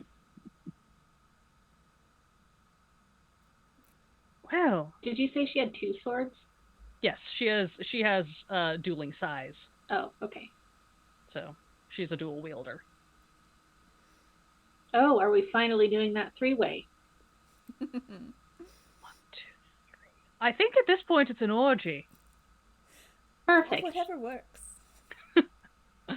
Wonderful. You're sure we want to excuse ourselves? This room seems terribly empty, and I do love getting the high ground. And you see as she says that, she basically steps up onto the chair she was sitting on, and like 2 steps, 1 onto the chair, backs up on so that she's standing up on the table, and draws her weapons. Oh, Really? shit. Well, I did have a room arranged, but I suppose this should do. This'll do. All right. It's a Yes. fight. You know, I said you guys had the options. You could flirt or you could fight or do both, and both seems to be the cause of the night. So I think at least some of you are going to fight. And I'm scrolling down here. There are a whole bunch of actual fight moves in this system. There are also just your standard moves. So this is literally, you can use attack moves, such as lunging or scrapping, and that can be with your swords. That can also be with your words, with your feelings, depending on how you want to do this. We do have the Big Dyke energy at play, so when you roll high rolls, you get to impose additional like conditions and things on people around you who are impressed by you. You also don't have to necessarily fight with swords. Again, you can fight with your words or your actions, or you can just sit and watch and eat popcorn. Would anyone like to make a move on her, or do you want to just like everybody hold and see who she'll make the first move on, if she will? I'm quite happy to wait for her. I'm still hoping that my friend Orlando will make it back so that he can get a few strikes in, thrust with that magnificent weapon of his. Oh, Jesus. I brought a sword made of teeth. I'm going to use my sword made of teeth. Yeah. Just want to charge in? Yep. Go for it. Oh dear. 6 plus 1 is a 7. 6 plus 1 is a 7. Which skill are you taking the plus 1 from? My daring. Great. Okay, that's what I thought. I just wanted to double check. Cool. So this is the very funny thing of like all of these are based on like emotional sparring, but you can also make it based off of physical sparring. So with a 7, you are going to achieve 2 maneuvers, but you will also take a condition. Okay. I would like to, through violence or cutting words, inflict a condition. Okay. I would like to inflict frightened. Okay. And if I am allowed to choose. Yeah. Um, I'm fine with me. and I would also like to take an object from my opponent, or seize a superior position. I'm going to yank the table out from under her. Because I'm a big monster. You're huge. Yeah, Yeah. because you're a huge monster lady. Yep, that. The Bill Murray, but with a person. Yes. Okay. You come. Okay, great. I am going to... I feel like I have to inflict angry on you. Okay. Unless you think insecure fits better in the like you make this the concept of like you make this action and then immediately like doubt whether that was the right call. Oh, yeah, I should probably add feral for that, huh? Oh, maybe, yeah. You do have Increase you do have your feral when you points. express yourself in a shocking way through your appearance or display intense emotion that society wants you to conceal. I'm gonna say that the burst of emotion for sure is feral. Okay, yeah. So angry and more feral. Got it. Angry and feral. This is about to be a wild night at the Yeah, ball, the way everybody. I like them. Yeah. I like my coffee like I like my ladies. Feral and angry. You charge forward, whipping out this blade that is just made of fangs. Charging forward, you see her brace, but you do see that flicker of fear in her eyes as she truly was not prepared for you just charging head on. Like, she was prepared to fight, but not like this. And you walk up, and instead of swinging down with your sword, you sweep around, and with the strength of your just pure rage, whatever, you grab the legs of this table and yank it and spill her ass over tea kettle off of the table onto the floor. It's not the most dignified she's ever looked. Honestly, this might be the most undignified you have ever seen her in her life. At least for all of your experience. Cool. I would like to capitalize on that. Same. Go ahead. You've got a minute. So I'm going to fight. Okay. And does it matter if I roll daring or grace? I suppose it doesn't. I'm a +1 for each of them. So. Yeah, I was gonna say whatever makes sense for what you are doing. So that is going to be 8. Okay. And I would like to use my words. Oh, Excellent. darling. You know, I'm sure you hoped you'd end up on your back tonight, but not like this. Oh my god. Brutal. Yeah. So, yeah. I would like to inflict, I guess, insecure. Okay. Feels okay. appropriate. Yeah, that does in fact feel appropriate. And so I get to choose 2, so inflicting insecure, and then creating an opportunity for an ally through distraction. Great. Okay.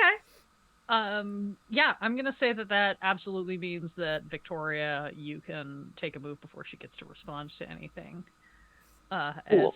As she is suddenly faced with how, oh so swiftly, for possibly the first time in long memory, the tables have turned and she does not have the upper hand in this situation. Literally, the tables have turned. Yeah, like it's fully upside down now. Oh, how the tables have tabled. Yeah. Heard of table topping, but this is ridiculous. Wah. See?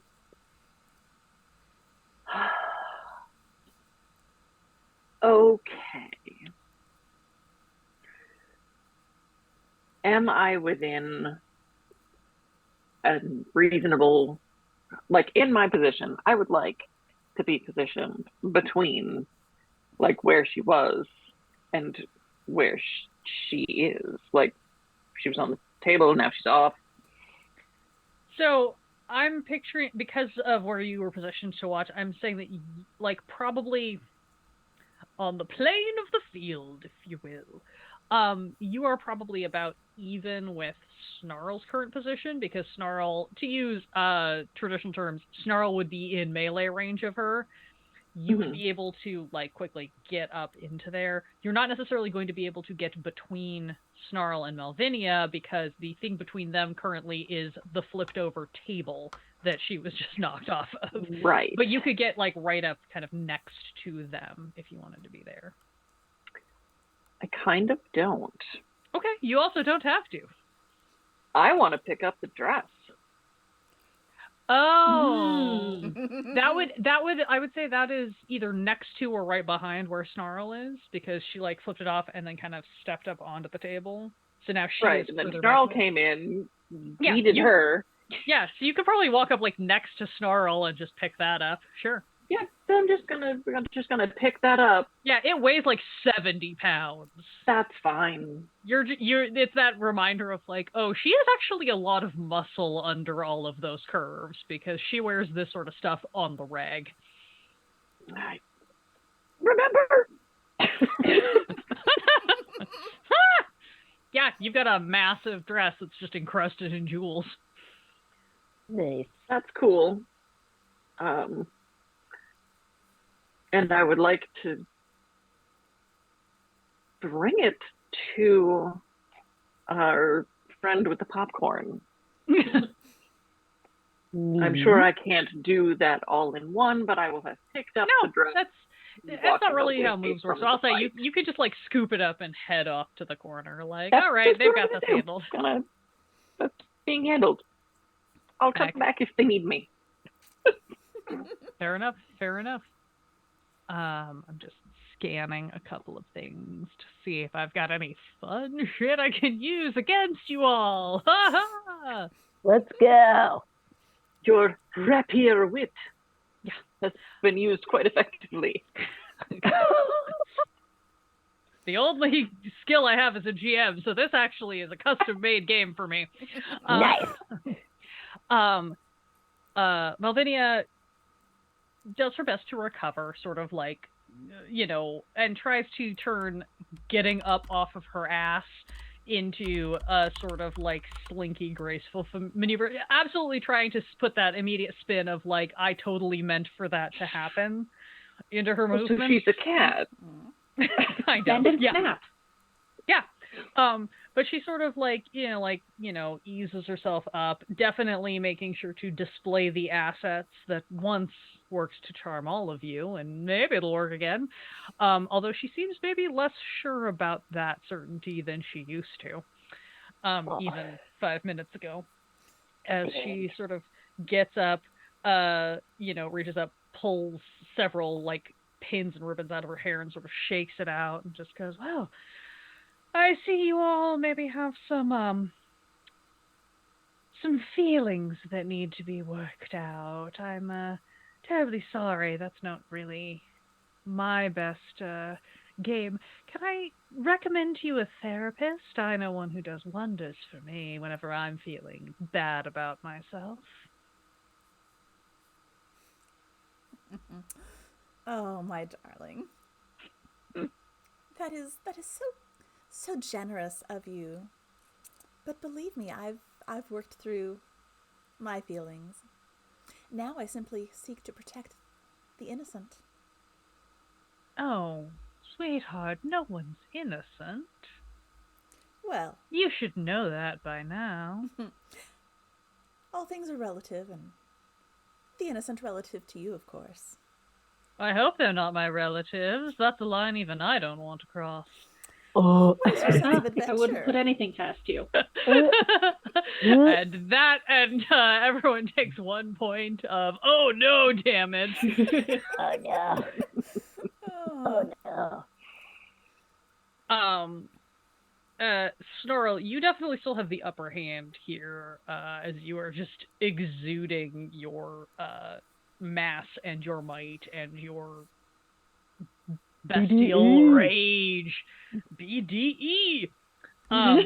You also, as you are sort of standing here, she has kind of gotten up. It's not that impressive now that she's not on the table. Like, she's still got her, like, massive heels on, but she is, you've got, like, easily a foot of height on her regardless.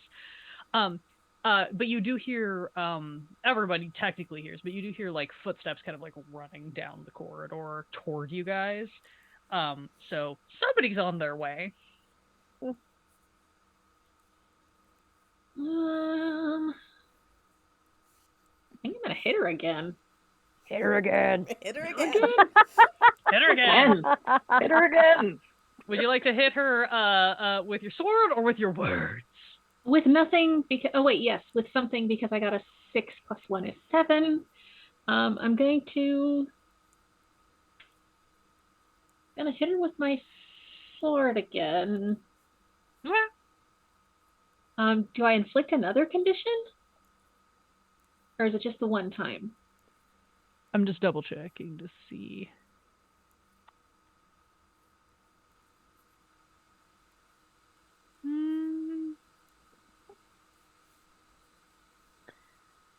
I'm going to. Oh, where is it? Where is the one I'm looking for?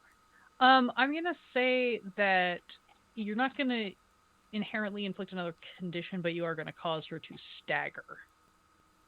Oop! Did I freeze? Nope. Nope, you're good. Nope. Did you? Oh no! No, you're fine. We got you. We see you. We see you. Oh, okay. Okay. Everybody else froze. Ah, it was us. I'm not going to have you inflict a second condition this time, but I am going to have her stagger. Okay. Then I get one more thing to do.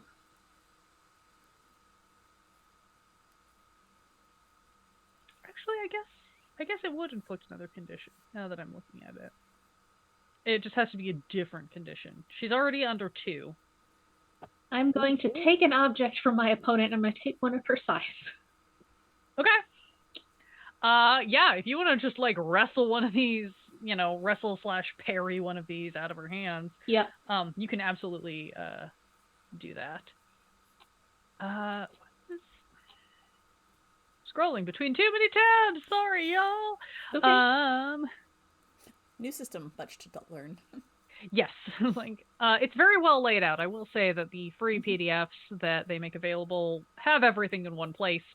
There's just a lot of scrolling involved because I did not do the smart thing and print them out. Excellent. Yeah, you just kind of loom over her imposingly and force her to back up. You have her full attention. And you are able to disarm one of the size from her. Yeah, that fully fits with where this is going. As you disarm her, do you want to keep the side? Do you want to toss it aside? Do you want to toss it to one of your compatriots? I'm going to throw it in the general direction of Lama Pan because I feel like that is a weapon that she would know how to use. Great. Ooh, you know what I'll do? I'll throw it and, like, stick it in the wall right over her head. Yeah! Because I am tall. Yep. And strong. Absolutely no risk of hitting her, just making sure that it's where she can get it if she needs it. Yep. Beautiful.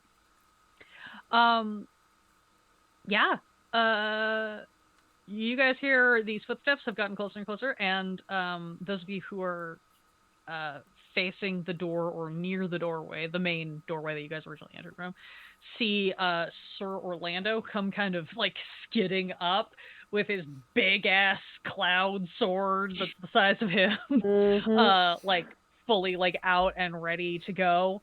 You see that he's accompanied by a couple of people that you don't necessarily immediately recognize, but are probably either like friends or whatever. Definitely, like, you do the quick scan, anybody who's over there, and kind of go, yeah, these look like other people who probably like should have been in our group to begin with. Like, this is her type. Mm-hmm. There's probably some other people who would like to take a shot if they get the opportunity. They just come skidding up, and Sir Orlando immediately looks. Miss Sarah, you're still kind of standing back, right? You have not gotten up into the fray. You're just sniping from sass. a distance. Yes. Beautiful. Yeah. So he kind of looks around for you and kind of like double-handing the sword and just looks nice. Sorry, I heard that there was a kerfuffle, and I thought maybe we hadn't. Everything all right? Oh, everything is going smashingly. We're having a party. Would you like to join? The more the merrier. I would love to, although I wouldn't wish to interrupt. It seems Madame Searle has everything quite in hand. But if you think, Madam, would you mind if I came in and took a quick shot? After you. Wonderful. He goes running in with the sword, skids like right up to where she is, and just goes, you and I need to have some discussions about the way that you treat other people. Also, I want our money back. Thank you. And like sweeps her legs out from under her like this thing is a cricket bat. Oh, and I thought I was the only one that swept you off your feet this evening.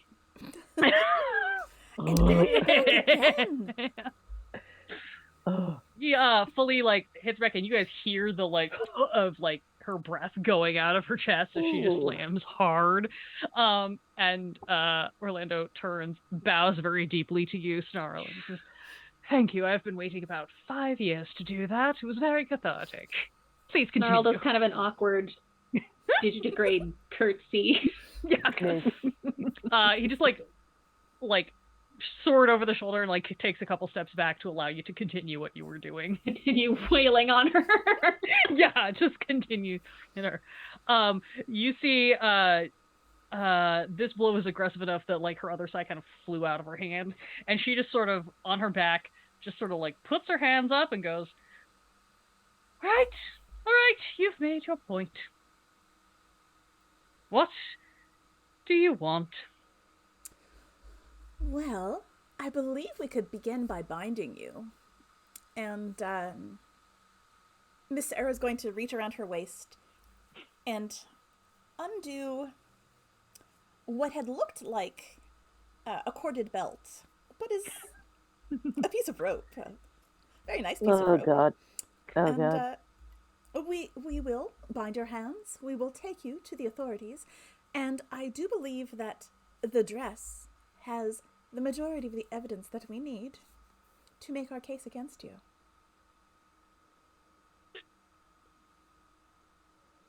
Sorry, I'm a little conflicted here, because I definitely thought this was going somewhere else to start with, and now I'm not quite sure which direction this night is going to be taking.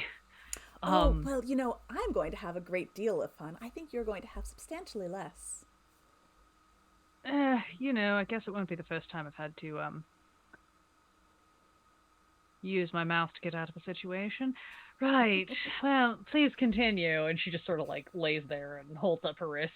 Like she knows she is well and truly beaten at this point, and will not continue to fight you on this particular matter, at least. She does still seem a little worried. Like she's still putting on a pretty good show because she has years of experience, but you all get the impression that she's maybe a little less confident that this is gonna work than she otherwise would be. Victoria would like to come up at this point as the hand tying is happening, and if I do it, like, can I fight with words while this is? Oh yeah, I mean happening. Like you can continue taking shots at her all you want. Okay. Because Jeremy will assist me, but also I have the ability of Witchfire, which means I can roll Spirit instead of daring to fight. Yes.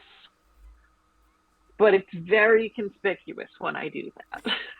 At this point, everyone in this room has it out for her, and on a mechanical level, she is not technically yet incapacitated, but you could definitely get her to that point if you want to continue taking shots at her. This is more that she is acquiescing because she thinks she can still maybe work her way out of this. Right. And my attack is going to... Yeah, go for it. What you want to do? 2, 7, 8, 9, 10. Yep. Whatever it is, you do it. She would like to, in like this really very, like in our pillow talk voice. Oh yeah. Tell her that I know that she thinks she's going to be getting out of this anytime soon, but I know how she's been cheating, and I have no problem telling that to the authorities. At this point, she is also, between the combination of just everything that's been done, I'm going to say that she has also been inflicted with guilty and hopeless, as she just looks at how the literal and figurative cards are stacked against her at this point. And you all just sort of see this, woman who has been such a prominent figure, not just in, the politics of the city and the nature of society around here, but also to each of you personally, just sort of like probably the first moment that any of you have seen what you think is true vulnerability flash through her eyes as she spins through all of the consequences of what's about to happen and what she's going to have to try to get around, and realizing that she might not get out of this one. Um, Orlando sheathes, pockets, dimension doors the massive sword to a place where it is not in his way, and like flips, like reaches into a pocket, um, pulls out basically like a little like badge emblem, like it's part of the recognition of like being a knight of the city, and just like clips it onto the edge of that like chain vest that he's wearing, and just goes, right, well, I'll be I'm sure that I can find I know Hannah was desperately looking for something to do that didn't require talking to people. I'm sure I could get her to help me accompany this one out to some more appropriately secure accommodations, and then the rest of us can continue with our revels for the evening. Um, Perhaps we could meet up in the main courtyard in about 15 minutes once I've dispatched my charge here. Certainly. Wonderful. Would greatly enjoy that. Thank you. Thank you all for your assistance. Madam Snarl, as always, your prowess in the courtroom and the battlefield are unmatched. Thank you. Turns to you and says, I apologize, I may not have caught your name, madam, but you and your spider are terribly efficient, and I look forward to working with you again should the opportunity arise. Pleasure. Absolutely does not actually stand Malvinia up. Literally just kind of like grabs her by the like collar back of her thing, and just kind of starts dragging her across the floor, still on her back, like not here for this. And starts dragging her out of the room. Mapon, you are still kind of standing up against the wall watching this, and you just hear a voice like suddenly in your ear, like, "Oh, it looks like you had a lot of excitement without me." And you see that Penelope has just kind of appeared next to you. Oh, perfect timing. Yes. I was watching the fight, and then if it got too boring, I was going to head your way. Oh, well, I mean, looks like the fight's over, so if you'd like to head over, I've found my charge, and oh, she is delightful. Would you like to come join us for a few drinks, or anything else, really? As a matter of fact, I think I would. Wonderful. Shall we? Offers you an arm. We shall. Do. Yeah. Well, then I'll go back and get the dress from her. Them. Yeah. Yeah. Yeah, you're totally able to scoop up the dress. Now, do I bring it to the courtroom or do I disappear? Snarl comes up behind you. Courtroom. Definitely courtroom. Oh. Do you want help carrying that? It looks heavy. It's a little bit. I'll get the skirt part and you get the bodice, okay? Perfect. Just hoist this massive dress and follow Sir Orlando out. He heads out, rounds up some of the other like guards and law enforcement, the people who are like actually on duty. Hands her off. There is a lot of wide-eyed staring from everyone as you guys kind of like essentially parade her through the halls to the front of the building. She is handed off in literal and figurative chains, if you will. Guards look kind of wide-eyed, but just like, yep, sure, we got this. Take her, march her out to a waiting carriage where they will take her down to the station. A couple of folks that you know, Snarl, from the courts kind of show up and are like, we'll take this, we'll check it into evidence and get it examined. I assume you're going to want updates, so, like, check in with us Monday morning. Don't worry. We're just going to, like, there is this general consensus of, we're just going to, like, throw her in jail and not talk to her until the weekend party's done, and then we can deal with this on Monday morning when everyone's back to normal business.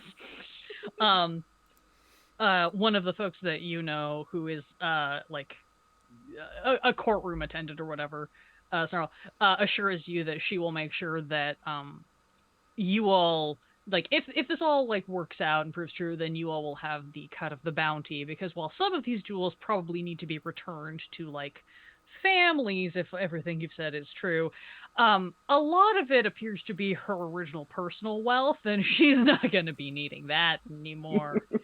Between just the massive amount of reparations she's going to have to do, and also the fact that she's going to be in jail for as long as they can make it stick. And as soon as all of this kind of business is conducted, a hush has fallen over the room.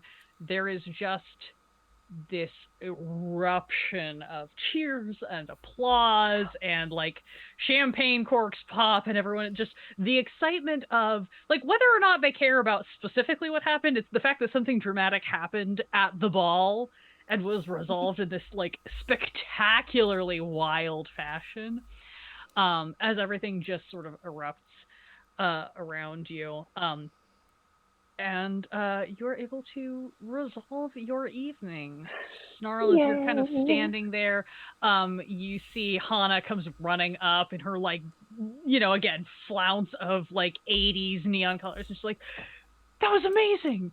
You finally like you cracked a case. You weren't even working, and you cracked the case. That's it." I just like kind of throws like a big hug around you, and then immediately steps back like, "I am so sorry. That was too much. I apologize. I lean down and kiss her. Yeah. She looks real startled, but takes it, and then sort of like, do you like with the fur, and sort of like kind of like like kind of rubs your shoulders a little bit. Ooh. I only tell this to very special people, but I do love ear scritchies. Wanna do an ear scritchy? We could go. I haven't made it to the hedge maze yet. Do you want to go do ear scritchies in the hedge maze? I would love that. Okay. Frolic off. Ear scritchies in the hedge maze. Has to be the name of this episode. You frolic off.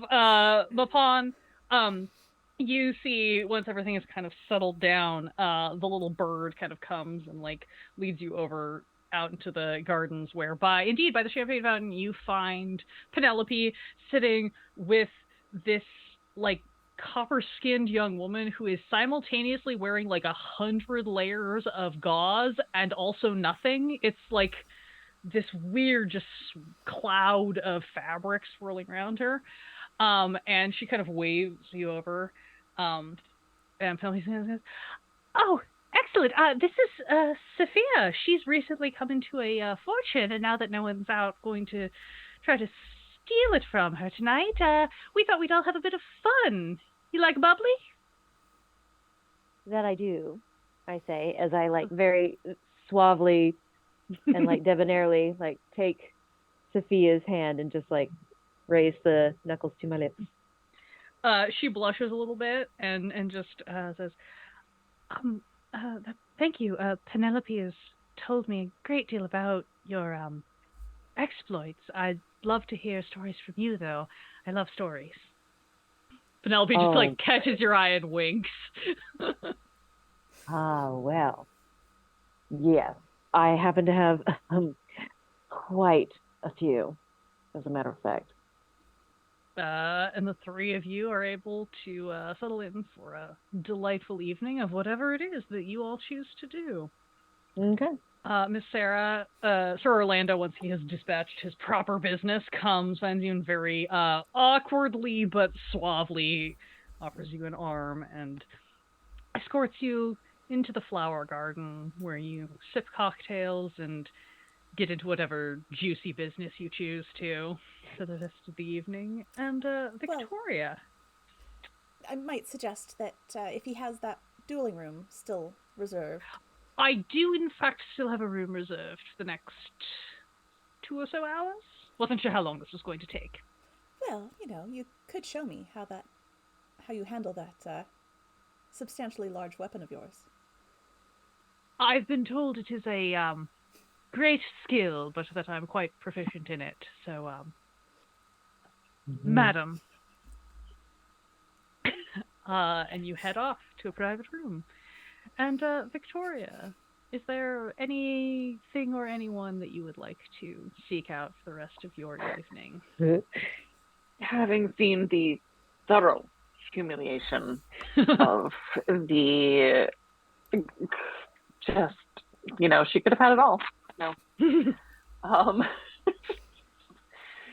Jeremy and Victoria are going to probably interview a couple of buffet tables. Yeah. And then go to sleep. Yeah. As you're sweeping your way through like your second or third large buffet table, just sampling a little bit of everything, you sort of bump into someone. You turn and you see it is Kevin, who turns and just like, "Oh, hello. I'm so sorry. I've been looking for you. I was having a hard time finding some intel, but I saw kind of a ruckus out front. So I'm guessing you guys aren't gonna need the getaway so much." We are not. That's great news. Not that I ever mind. I am an excellent driver. I just, it's always more fun when you can enjoy the night, right? Looks like we're free to enjoy the night. The others have all found dalliances. Oh, well, I'm not doing anything if you want to hang out, or I can help hook you up with just about anyone. Like I say, I'm real good at just fading back and observing. I think you're real good at a lot of things. You see the ears just sort of twitch a little bit. I could be good at a few things. Let's go find some place to chat. And be good at things. Yeah. Love your spider, by the way. And with that, everyone spends the rest of the ball getting into wild, queer, glorious shenanigans, and we shall end this very rough but episode of Meme of the Month. Thank you all for going on this wacky journey of semi-revenge. Thank you for hosting, for guiding. Running this fantastic game for us. Yes, you did. By the time we get back around to playing Thirsty Sword Lesbians, I'll probably feel a lot more comfortable with how the actual mechanics work. But I think this was the first time for everyone, right? With Yes. this system? Yes. Cool. Mm-hmm. Okay. So, we learn, we grow, we make out with our friends and enemies. As you do. Yeah. As one does. Oh, well, thank you all for joining us for another episode of Meme of the Month. This was fantastic, and we're so thrilled that you all joined us. Thank you for all the subs tonight. There were several, and some new followers too, so thank you all for hanging out with us. We love you all, and we will be back next month on the same date, because March is the 11th. Same date, yeah, so March the 11th of March.